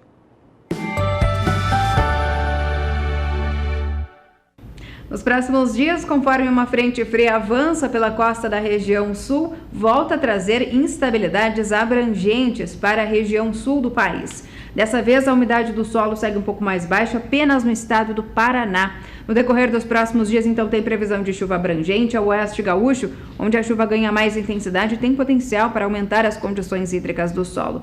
Conforme esse sistema frontal avança, os ventos que sopram do quadrante sul também acabam trazendo temperaturas um pouco menores para a região sul. Tanto que agora temperaturas ficam na casa dos 10 graus ao amanhecer na região serrana de Santa Catarina e também do Rio Grande do Sul. No decorrer do segundo período, entre os dias 15 e 19 de maio, a chuva vai persistir sobre a região sul e vai seguir garantindo cenários bastante otimistas para o setor da pecuária principalmente. Então, chove forte principalmente entre o norte gaúcho e interior do estado de Santa Catarina até o sul do Paraná. O volume de água pode alcançar até 50 milímetros. As temperaturas agora ainda devem ficar um pouco mais baixas, faz 11 graus na região serrana de Santa Catarina, sul do estado do Paraná também e ainda também na região da campanha do Rio Grande do Sul. Tem previsão de temperaturas um pouco mais baixas no início da manhã, mas sem risco para geada ainda. Essa temperatura não deve cair de maneira tão significativa a ponto de trazer riscos de geada para o setor da pecuária. E agora nós vamos até a parte externa aqui do nosso centro de TV com a repórter Kylie Rodrigues, que tem um destaque sobre Código Florestal. Bom dia para você, Kylie. Oi, Ju, bom dia a todos. Ju, recentemente o STF ele decidiu que o Código Florestal está de acordo com a Constituição. Eu acompanhei um grupo de produtores que teve uma reunião para esclarecer melhor o que está dentro da lei, o que não está e algumas dúvidas que produtores têm, como a situação que até 2008 houve desmatamentos em propriedades. Esses produtores poderão aí reverter a situação com a nova lei. Vamos acompanhar as informações na reportagem. Com a organização da Coordenadora de Desburocratização do Conselho Federal de Administração, o objetivo da reunião é conscientizar os produtores rurais quanto ao novo Código Florestal. Nós temos 6 biomas, dentre os biomas nós temos o bioma Mata Atlântica. E através do bioma Mata Atlântica, existe a necessidade de recomposição em Mato Grosso do Sul de aproximadamente 300 mil hectares de recomposição, para que o produtor saiba exatamente como é a lei, para que ele tenha conhecimento e que ele possa organizar a sua situação com sustentabilidade econômica e financeira. O Código Florestal traz um novo modelo. De modo declaratório, as leis trazem um conjunto de possibilidades que se aplicam em cada caso. É o que explica este advogado especialista no assunto. Escolher dentro do menu que a legislação traz as melhores possibilidades para a regularização das suas propriedades. Só que as pessoas não entenderam isso, especialmente os órgãos ambientais ainda também não entenderam isso. Inclusive tem muita gente achando que a declaratoriedade tira poder dos órgãos ambientais, é o contrário. Tira a burocracia e permite que os órgãos ambientais fiscalizem com mais eficiência. Entre as várias mudanças do Código Florestal, existe a compensação de reserva legal, algo que veio auxiliar os produtores rurais. Se você tem uma área de mata ainda preservada, definitivamente você destina esta área para preservação e todo o excedente que for gerado, tua obrigação aqui no Mato Grosso do Sul é 20%, por exemplo. Tudo que se tiver a mais do que 20% de mata, você pode vender os direitos desse excedente para um proprietário que necessita, realizando assim a compensação. Então, com isso, o que acontece? Ganha o poder público que recebe áreas de preservação sem nenhum centavo de dinheiro público. Ganha o produtor rural que deixa de ter que perder a área produtiva. Ganha o proprietário das áreas que conservou, porque ele passa a ter o direito de vender este excedente. Após o prazo de adesão ao CAR, que vence no dia 31 de maio, o produtor vai precisar regulamentar tudo o que está escrito no Código Florestal.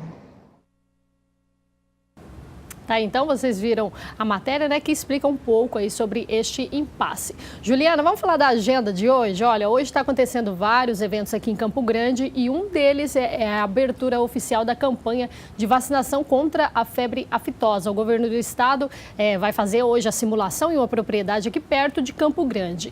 Ju, lembrando que a vacinação começou aqui no Mato Grosso do Sul no início do mês e vai até o dia 31 na região da fronteira e do Planalto também. Já para o Pantanal, devido às enchentes que podem acontecer aí no mês de junho, né, vai até o dia 15 de junho. Lembrando que Mato Grosso do Sul está livre da aftosa já há aproximadamente 12 anos. E a repórter Miriam Valadares vai estar lá acompanhando e, claro, depois vamos trazer as informações na nossa programação. Juliana, saindo daqui, eu já vou para a Embrapa também, né, apurar aí as informações. E hoje acontece um seminário que vai falar sobre o uso da água, o uso no solo da água e também vai falar sobre as pesquisas que tem aí comparado a situação da água, usando a água, né, que cada vez vem sendo mais escassa, né, no mundo todo. Então eu vou estar lá acompanhando todas as informações e trazendo depois todos os detalhes aqui na nossa programação. Eu volto com você aí no estúdio. Juliana, bom dia. Obrigada, Kylie. Um bom trabalho para você, viu? Que vai fazer esse trabalho tão fundamental e apurar a gente, trazer essas notícias sempre em primeira mão aqui no Bom Dia Produtor. Bom trabalho, Kylie. E agora nós vamos voltar a falar de tecnologias, soluções que vão ao encontro de algumas necessidades no campo. Voltamos a falar da Virbac, que é uma parceira do SBA. Fique agora com o Momento Fosfosal. Bem-vindo a mais um Momento Fosfosal. Na edição de hoje vamos abordar o efeito fosfosal no confinamento e semi-confinamento. Como você já sabe, fosfosal é um multimineral injetável, desenvolvido para os desafios de campo da pecuária brasileira. E quando se fala em confinamento ou semi-confinamento, fosfosal é indispensável na adaptação de coxo do seu rebanho. Sem dúvida alguma, o melhor laboratório é o campo. Vamos conferir com quem já comprovou o efeito fosfosal. A gente faz na entrada do confinamento e também alguns bois que refugam coxo, que a gente vê que necessita, a gente tira para fora e faz novamente, faz outra dosagem. A gente vem vendo que os bois que foram usados, o ganho de peso é bem melhor, diminuiu o refúgio de coxo e vem tendo um desempenho bem melhor com o uso do fosfosal. Fosfosal, o multimineral injetável da Virbac, produto esse indicado para a melhoria do seu rebanho em momentos de alto desafio, como aqui na fazenda Sonho Verde, que utiliza no confinamento. Mas ele também é indicado na compra de animais, na entrada e saída de seca, na desmama, ou seja, em todos os momentos que há desafio. E o Fosfosal você encontra aqui, na Sênior Agropecuária, em Primavera do Leste, fone 66-3498-1253. A Sênior fica na Avenida Minas Gerais, número 20.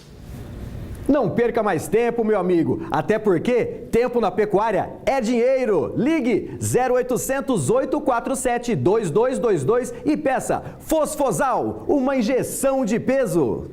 Fosfosal, uma injeção de peso. E o Bom Dia Produtor faz um pequeno e rápido intervalo comercial, mas na sequência teremos informações sobre o mercado do boi gordo. Não sai daí, voltamos já. 8 horas e 31 minutos no horário de Brasília. O nosso destaque agora é o mercado do boi gordo, que começou o mês de maio com desvalorizações, preços da arroba em queda para o produtor rural. Estamos no final de safra também, a entre safra está vindo aí. E nós vamos conversar com o diretor da Scott Consultoria, analista da agência, o Alcides Torres, o Scott, pela internet. O Alcides, bom dia, obrigado pela sua entrevista, tudo bem com vocês? Bom dia, Zaidan, eu que agradeço, tudo bem. Aqui está uma seca de quebrar coquinho, viu? Não está diferente por aqui não, o Scott. Ô Scott, eu me lembro no ano passado, na Expo Inter, Canal do Boi transmitia um evento do qual você participou, um evento da Valer Carne Forte, e naquela época você já fazia uma antecipação de uma queda de preços para o boi em 2018. O que está acontecendo hoje tem a ver com o que você disse no ano passado ou tivemos mudanças no percurso, o Scott? Olha, Zaidan, foi excelente aquele evento, você fez uma mediação brilhante, foi muito construtivo aquele nosso debate lá. E nós estamos aí vivendo agora 2 ciclos, né? A gente ainda está no ciclo de baixa de preço, considerando o ciclo pecuário, não é? Então a gente deve ter ainda preços deprimidos em 2018 e também ao longo de 2019. Vamos dizer, a grande alavancada deve acontecer no final de 2019 e 2020, tá? Agora, esse ano está muito melhor do que 2017, né? Que foi um ano de quando a pecuária ficou sob ataque, não é?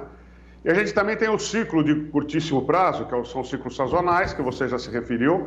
A gente está agora passando do primeiro semestre do período de água para o período de seca, principalmente no centro-oeste brasileiro, sudeste, etc., né? Então, agora a gente tem uma pressão maior sobre a cotação da arroba do boi em função da desova de boiadas, uma vez que a gente tem menos água, os dias ficam mais curtos e a temperatura cai, e tudo isso prejudica o desenvolvimento das pastagens. Você considera normal, então, essa pressão de baixa nos preços do boi nessa época do ano? Eu acho que sim, né? Se você fizer uma retrospectiva histórica, isso acontece todos os anos, né? E ciclicamente a gente tem aí os períodos de baixa. Esse ano, a gente está numa situação um pouquinho diferente do que a do ano passado, né? Esse ano os frigoríficos estão mantendo as margens, margem não é lucro, não é só a margem, e o consumo, o indicador de consumo normalmente é o preço da carne no mercado atacadista, né? E o preço não tem subido, né? Assim, de maneira intempestiva. Por quê? Porque a gente, com aquela confusão do JBS, nós tivemos um monte de participantes do mercado, um monte de frigorífico que entrou produzindo carne, comprando boiada, isso aumentou a produção de carne e a gente não consegue mais medir hoje o consumo pelo preço da carne ou não, mas que essa carne está sendo escoada, o consumo melhorou ao longo desse ano, mas não foi suficiente para fazer com que o preço da arroba se sustentasse, principalmente num período de transição como esse. Como é que deve ser o comportamento do pecuarista que tem esse gado? Você já definiu muito bem, estamos num período de transição, faltando pasto, né? Estamos entrando na seca. Como o pecuarista deve se comportar? Ele deve, como você disse, desovar o seu gado, ofertar mais, segurar um pouco? Há espaço para segurar animais já com essa falta de pasto que começa a acontecer? Como é que você orienta o pecuarista, Scott? Olha, são duas...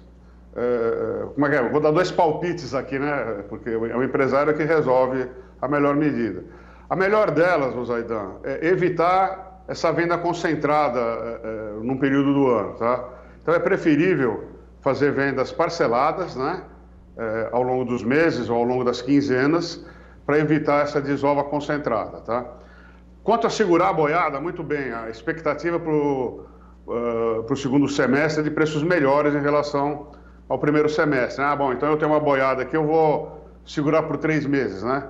Ele precisa fazer a conta para ver quanto que vai custar segurar essa boiada na fazenda ou segurar essa boiada no coxo, fazendo uma projeção de preço para ver se vale a pena, tá? Se o seu custo se for muito eficiente, tiver com um custo razoável, e usando a B3 como um balizador de preço, é fazer a conta e ver se vale a pena, tá? Mas invariavelmente, o custo de produção da arroba no primeiro semestre é muito mais baixo do que o custo da produção da arroba no segundo semestre. Para você que chegou agora, o Alcides Torres, que é consultor e diretor da Scott Consultoria, disse que nós deveremos ter uma boa virada de preços, uma situação positiva entre 2018, finalzinho, e 2019. não é isso? É isso? Ou não, 19 e 20, não foi, Alcides? 19 e 20 a gente já entra no ciclo de alta de preço. Tá? De alta de preço. Como é que ficam os investimentos, então, do pecuarista hoje, diante dessa eventualidade, né? 19 e 20, temos uma alta, um ciclo de alta nos preços do boi. Ô Zaidan, é o seguinte, né? O pecuarista, é claro que a gente foca no mercado para o dia a dia, porque o que interessa para o vendedor de boi é o preço naqueles dias em que ele decidiu vender, né? Mas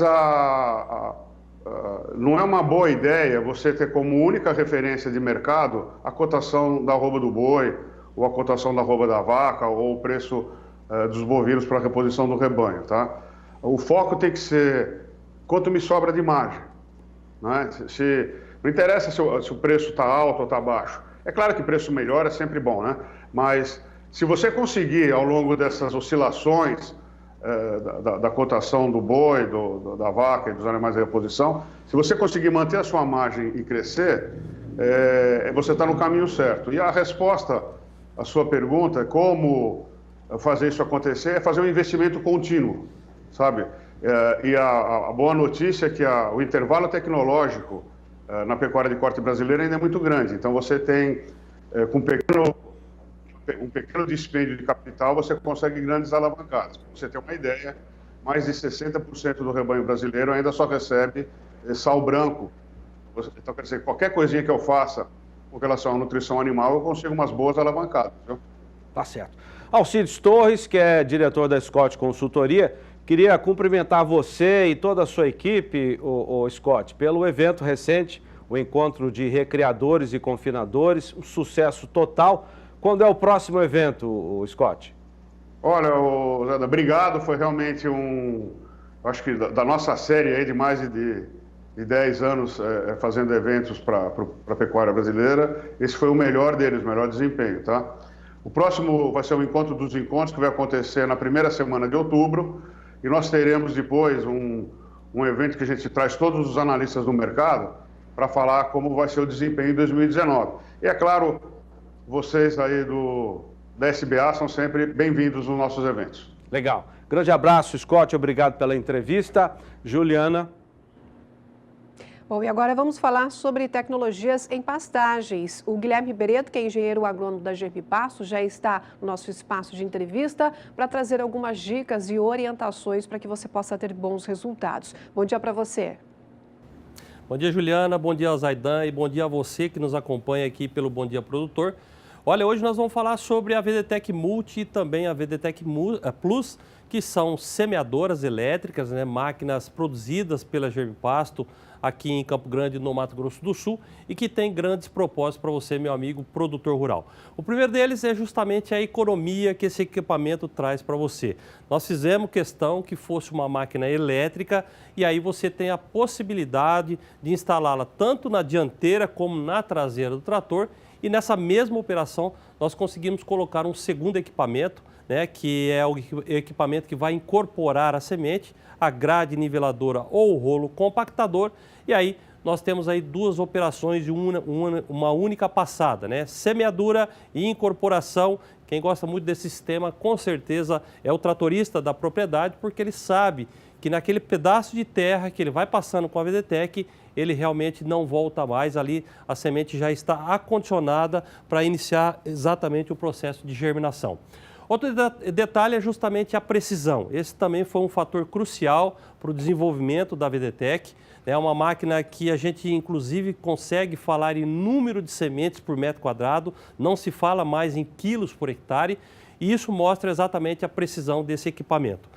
No caso da VDTEC Multi, é uma máquina que regula desde 1,5 kg por hectare. Você que vai trabalhar, por exemplo, com uma braquiária rusiziense em consórcio com o milho segunda safra, 1,5 kg dela pura de 80 de VC, a VDTEC vai regular essa pequena quantidade. E o outro extremo também é verdadeiro, até 30 quilos por hectare você consegue também regular com a VDTEC Multi.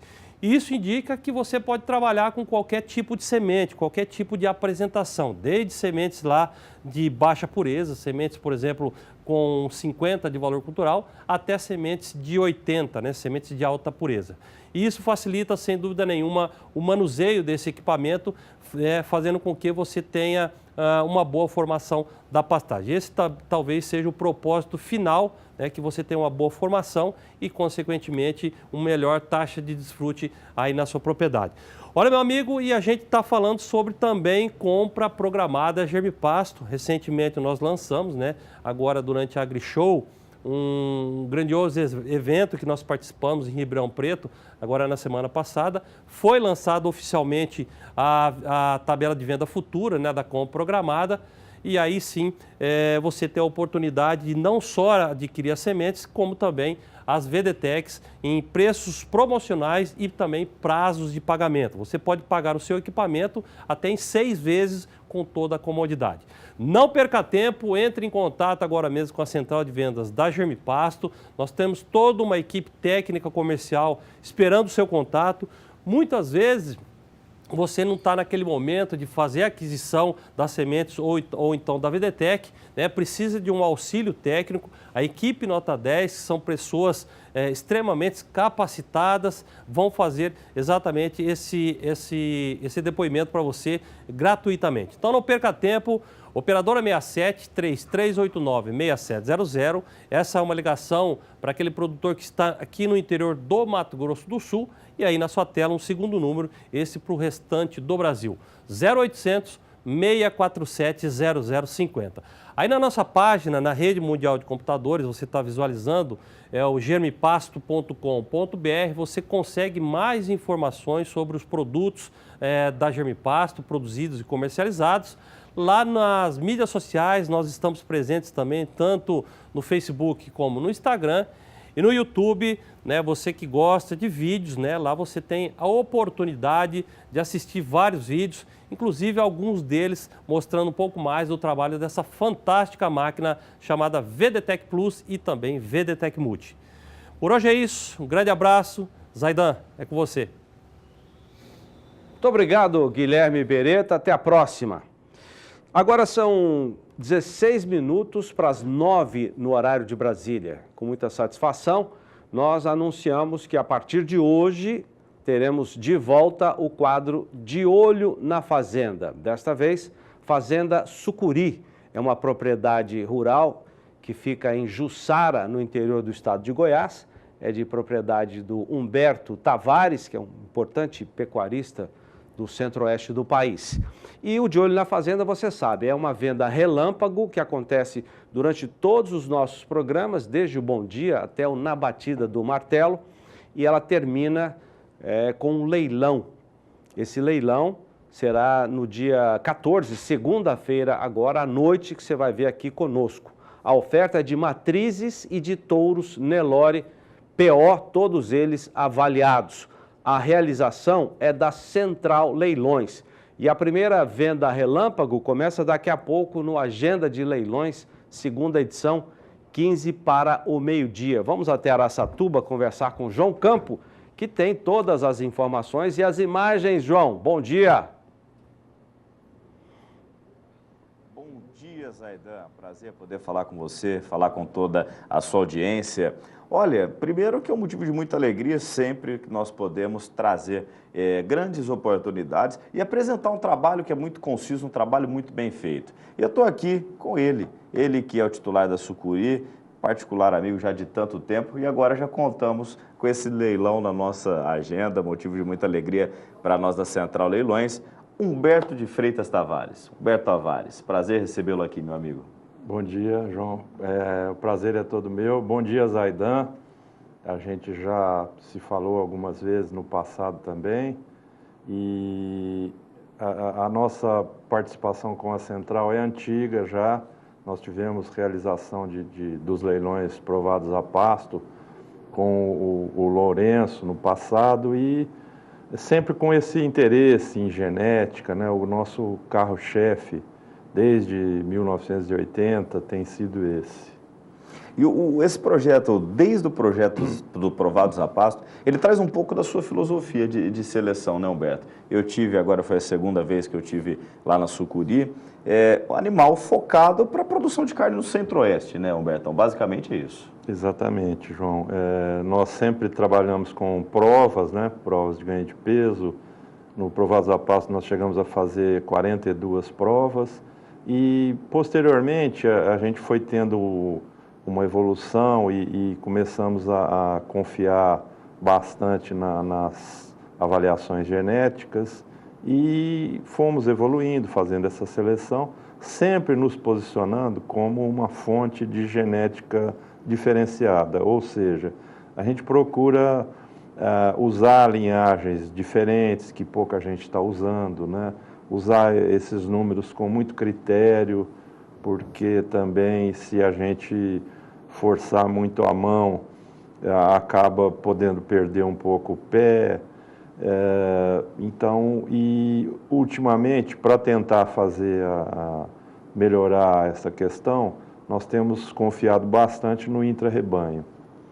Essa é uma ferramenta extraordinária. E você tocou num ponto muito especial, Humberto, que a seleção tende a fechar o sangue mesmo, né? Isso é indiscutível, a gente sabe. Um touro líder de sumário todo mundo usa, e nas filhas dele você já tem que buscar uma outra linhagem. E o que me chamou a atenção, dentre os diversos pontos do seu trabalho, uma vez, acho que da primeira vez que eu estive na Sucuri, eu perguntei, falei, Humberto, você está usando tal touro? Você falou, João, pouquinho, porque todo mundo está usando muito, então eles vão precisar de alguma coisa para usar nas filhas desse touro, né, Humberto? Exatamente. Isso eu aprendi com o Maurício Lima, na Lagoa da Serra, que é um grande companheiro das antigas, né? Nós estamos nessa jornada desde 1986, né? Eu moro em Ribeirão Preto, do lado ali de Sertãozinho, do lado da Lagoa da Serra, do lado do Izê. Então eu me fiz muito, né, dentro dessas duas grandes instituições. E o Maurício Lima foi um grande amigo, ainda. A gente não tem tido contato faz algum tempo, mas eu converso sempre com o Rodrigo, filho dele. E ele me contava as histórias do Arnaldo Zancanero. E isso eu captei e procurei usar. O Arnaldo Zancanero, naquela época, queria fazer um gado que fosse opção ao Carvad. E isso me marcou bastante. Eu falei, quando vou me direcionar para ser uma opção de sangue. Isso é um ponto importante. Eu captei essa lição que veio diretamente do Arnaldo Zancanero, a quem eu não conheci. Eu também não tive o prazer, até porque se não se recorda bem, o doutor Arnaldo faleceu em 91, 93, eu era menino de tudo, tinha 3, 4 anos, mas ele deixou um legado, né? A família, tanto a Bom Sucesso quanto a Bela Alvorada e também o Zanca, 3 linhagens hoje que descendem do trabalho do doutor Arnaldo. Então, vocês já vão entendendo aonde é alicerçado, desde o conhecimento até a linhagem que o Humberto usa, que a Sucuri abastece para trazer. Agora, hoje nós temos, basicamente, quais linhagens você utilizou, Humberto, na formação do gado da Sucuri? Na formação eu usei, por exemplo, um dos pilares foi Bom Sucesso, né? Eu tive o prazer recentemente de vender sêmen de um touro para o Michel Carrot, do Taron da Bom Sucesso, que tinha sumido, ninguém tinha, e eu tinha umas pouquinhas doses lá e para ele fazer umas FIVs. No segundo semestre nós vamos vender aqui com a Central também, nosso leilão de primavera, né? Esse leilão atual é o leilão de outono. Vamos vender um filho do Taron, um grande touro repassador nosso. Então, temos, né? Isso está lá no sangue, né? Bom Sucesso, muito Izê, né? Por exemplo, o Provador, um touro que é um marco da raça, foi meu touro de repasse na Sucuri. O Radial também foi meu touro de repasse. Marel, não cheguei a usar no repasse, mas usei por inseminação, era nosso também. Então, teve uma base muito forte do Izê também. E o outro grande alicerce do meu rebanho foi a Mundo Novo. Eu tive a felicidade de comprar o Acamun, lá em ele é de 1994, devo ter comprado em 96. E o Acamun gerou toda uma linhagem importante que desagou no 17-13 da laçada. Que é um filho do esse Acamun. É um pilar na minha Beto. seleção, o Acamun. Olha, então, gente, vocês vão ter uma base já do quão criterioso é o trabalho. São 3 das linhagens mais importantes para o Nelore de produção do Brasil. Linhagem Zancané, linhagem Mundo Novo e linhagem também do Instituto de Zootecnia. Na próxima participação, nós já vamos apresentar alguns animais, mostrar mais imagens gerais, apanhado, falar do dia de campo e seguir. O leilão é segunda-feira, tá lá, ó, 14/5 às 20h30 aqui pelo SBA. E a gente conta com a audiência de todos vocês. Obrigado, viu, Humberto? Eu que agradeço e estamos aí esses dias todos aqui, vamos fazer mais divulgação do nosso evento e é um grande prazer. E um grande abraço, Zaidan. Um ótimo trabalho para você. Obrigado, Jorge Zaidan. Um abraço, meu amigo. Mandar um abraço para a Juliana também, que está lá conosco, direto dos estúdios de Campo Grande. Aliás, é com vocês aí em Campo Grande. Valeu. Obrigado, João. Humberto, obrigado. Sucesso para vocês nesse leilão da Fazenda Sucuri. Juliana. E a gente continua com esse momento de bons negócios, trazendo mais opções para o amigo de casa que está só esperando o momento ideal. Nós vamos agora até Sinop. Na verdade, vamos retornar a Sinop do Mato Grosso, desta vez para saber de algumas informações sobre os próximos eventos. A agenda que a Ricardo Nicolau Leilões já está disponibilizando a conhecimento de todos, né, para já irem se programando para fazer um bom negócio também em tempo certo. O Tiago Áquila já está nos aguardando e é ele quem traz os detalhes agora, né, Tiago? Muito bom dia, bem-vindo ao Bom Dia Produtor. Bom dia, Juliana. Bom dia a todos que nos acompanham. Muito obrigado pela recepção, Juliana. É isso mesmo, estamos aqui para convidar todos para o segundo evento que ocorrerá na cidade de Alta Floresta, Leilão Casari e Rabecini. Ocorrerá no recinto do Parque de Exposições de Alta Floresta, às 13 horas, horário de Mato Grosso, com transmissão ao vivo pelo Agrocanal. Nós temos aí um convite especial do senhor Milton Casari. Eu queria que colocassem na tela aí para rodar para vocês acompanharem.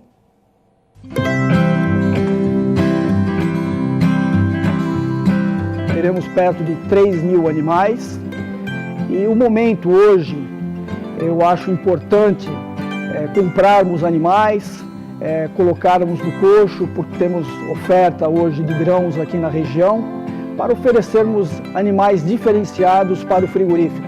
Venha você também, mulher, participar desse nosso evento, que será no dia 20 de maio, a partir das 13 horas, no Parque de Exposição de Alta Floresta. Venha e faça bons negócios. Até lá, eu espero vocês.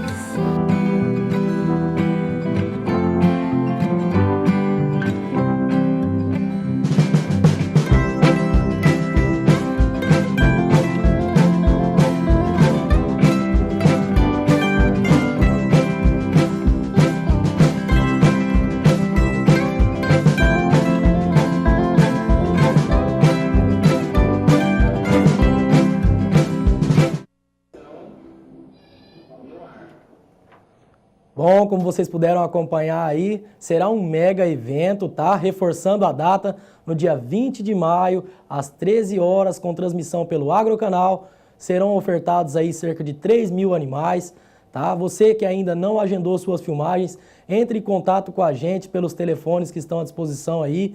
Tem o pessoal de Alta Floresta, o senhor Jefferson de la Flora, Leidmar Lusato. Entre em contato com as nossas equipes, a gente vai até a sua propriedade para poder fazer a filmagem dos seus animais. Queremos agradecer ao espaço, Juliana, canal do Boi. Estamos sempre à disposição por aqui, tá bom? Um abraço para você, Tiago Áquila. Obrigada muito mesmo pelas informações, falando da agenda para os próximos eventos da Ricardo Nicolau Leilões. E nós vamos agora para um rápido intervalo comercial, mas na sequência tem muito mais para você. Até já. 8 horas e 58 minutos no horário de Brasília. Tecnologia de produção é o nosso destaque agora. Fazenda Sol Nascente, em Vargem, Santa Catarina, usa as orientações de técnicos de uma empresa parceira do SBA. Veja na reportagem de Rosa Cabral.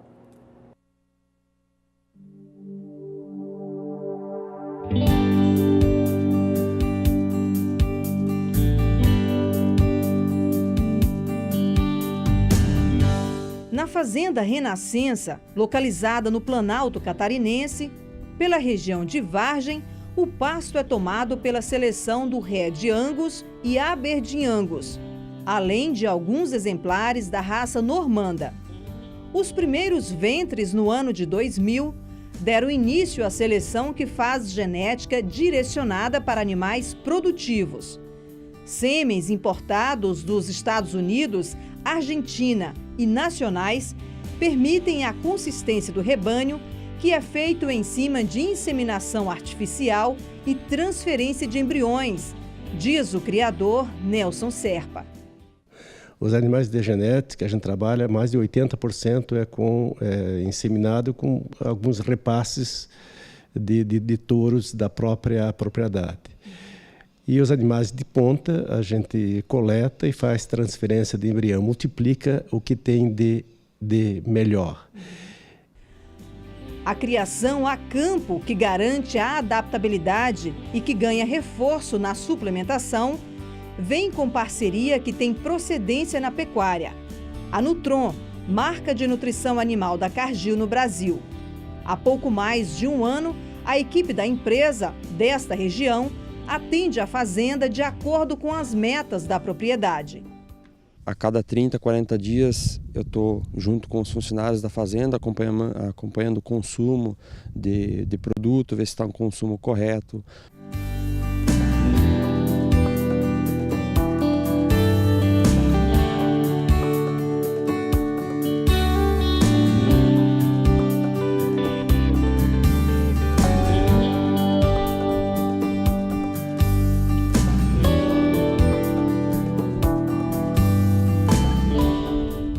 Aqui a gente trabalha na vacada de cria com mineral de reprodução, que é o nosso ProBif Pasto Bom Reprodução, durante o ano todo, né?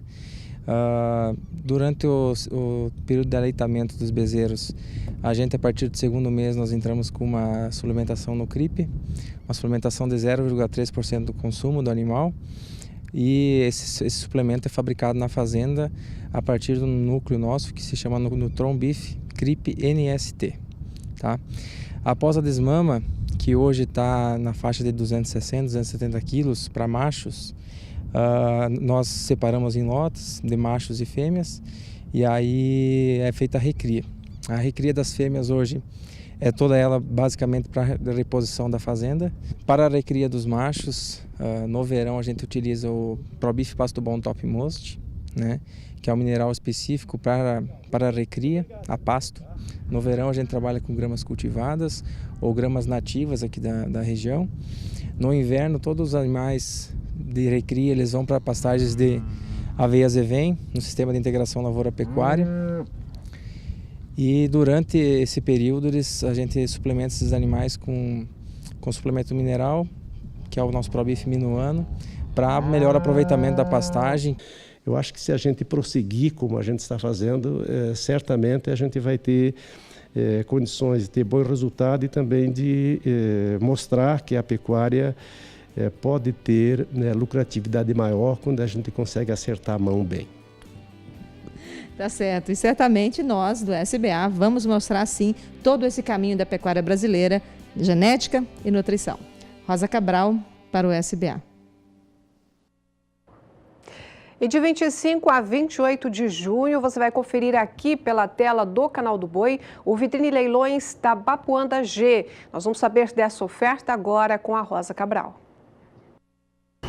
São Gabriel do Oeste, município no interior de Mato Grosso do Sul. E aqui está o criatório Tabapuã G. Com a família Trivelato, a gente conversa sobre a raça.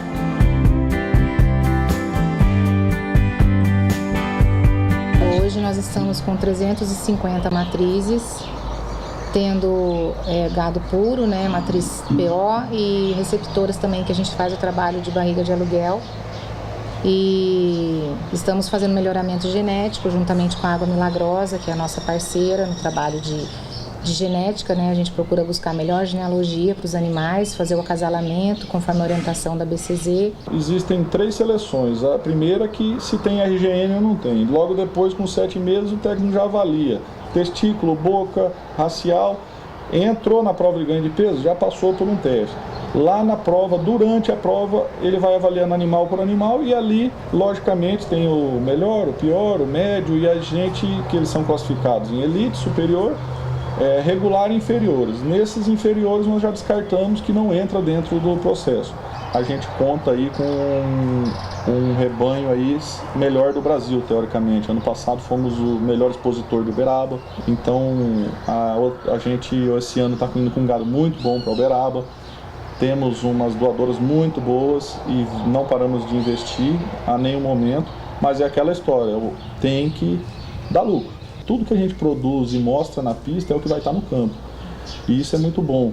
Até o exemplo disso é um touro que nós temos, que é o Radiado. Ele é um touro em parceria com a Água Milagrosa, nós temos 50% dele. Ele foi campeão dentro de Uberaba e foi campeão do Penat. Vamos levar agora para Uberaba animais com progênie dele, mas muito bom, animais muito bom, que serve hoje para a pecuária moderna que a gente precisa. Animais com carcaça, animais super precoces, então são animais diferenciados. A Expo Zebu, na verdade, nos dá esse prazer de você levar o animal e receber os prêmios por aquele trabalho que a gente faz o ano inteiro, né? João, e a mãe Tabapuã, como é que ela se comporta no plantel? Olha, a mãe Tabapuã, ela é uma mãe que tem uma habilidade materna, ela produz mais leite, ela cuida do seu filho. Então hoje a maior característica e o que vem predominando hoje dentro do Zebu no Tabapuã principalmente, é a habilidade materna da mãe. A insemina mais cedo, ela tem o cio mais cedo e traz essa habilidade que a gente precisa dentro da pecuária.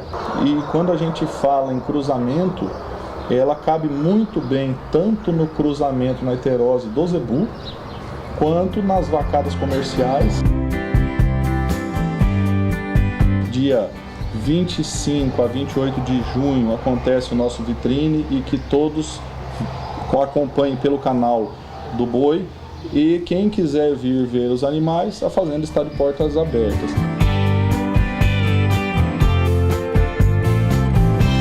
São parcelas boas e reduzido, que isso traz ao criador um número menor de parcela, que não fica aquela caderneta de um monte de tempo pagando um touro.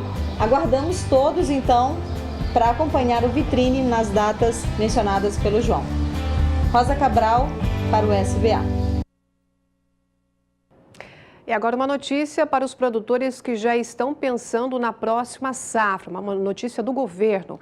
A área econômica do governo analisa a possibilidade de redução da taxa de juros do crédito agrícola para o próximo Plano Agrícola e Pecuário PAP 2018-2019, que terá início no dia 1º de julho deste ano. De acordo com o secretário, a expectativa é que o desembolso do crédito rural da safra ainda em vigor 2017-2018 fique entre 145 e 150 bilhões de reais, do montante total destinado, que foi de 188 bilhões e 300 milhões de reais. O Ministério da Agricultura fará outras reuniões com a equipe econômica. O anúncio do PAP está previsto para ocorrer na primeira semana de junho em Brasília. São essas as informações. Agora é com vocês, Aidan. Legal.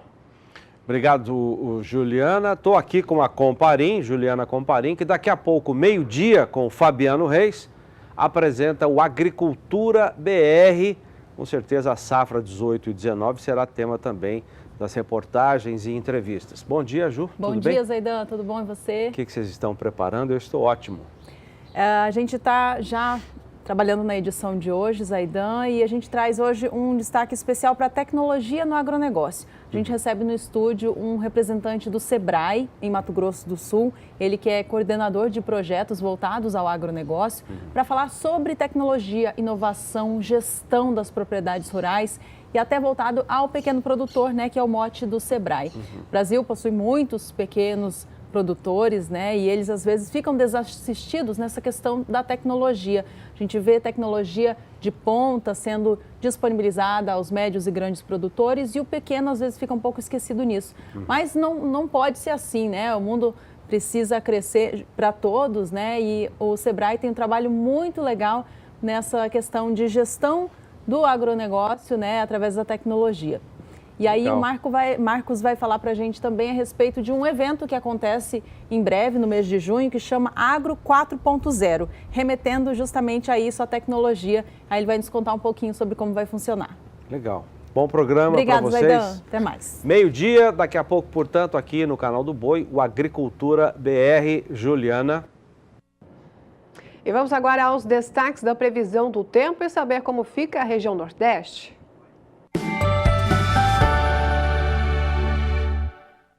Na fronteira agrícola do Mato Piba, é o tempo firme que vem predominando ao longo dos últimos dias, mantendo o solo com baixas condições hídricas. Grande parte do oeste da Bahia, do sul do Tocantins, já garantem índices de umidade do solo próximos de 20% apenas. Isso não satisfaz no crescimento dos pastos na região. Nos próximos dias, tem previsão de chuva apenas entre o norte do Tocantins, Maranhão e norte do Piauí. Nas áreas mais claras do mapa, mais uma vez, tempo firme e sol predominando até pelo menos dia 14. A partir do dia 15, essa chuva perde intensidade entre as áreas do norte do Tocantins, Maranhão e Piauí. Então, as pancadas se tornam cada vez mais fracas e isoladas e o tempo mais seco ainda vai seguir predominando entre o sul do Tocantins e grande parte do interior baiano. No decorrer do terceiro período, até o dia 24 de maio, tem risco ainda para tempo firme. Então, os próximos dias vão ser ensolarados em grande parte do interior da principal fronteira agrícola do país, o Mato Piba. Isso deve seguir mantendo o solo com baixas condições hídricas e ainda manter os pastos também com baixo potencial produtivo. O Bom Dia Produtor termina aqui. Muito obrigado pela sua audiência. Até amanhã às 7 horas aqui pelo canal do Boi. Tchau, tchau. Um bom dia para você.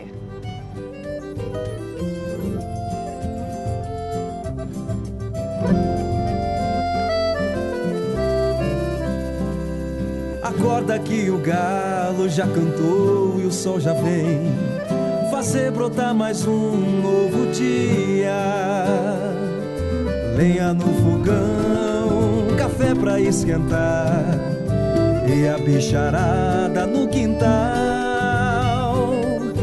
Bota pra molhar, tira leite no curral. Arreia o cavalo, tem gado pra campear.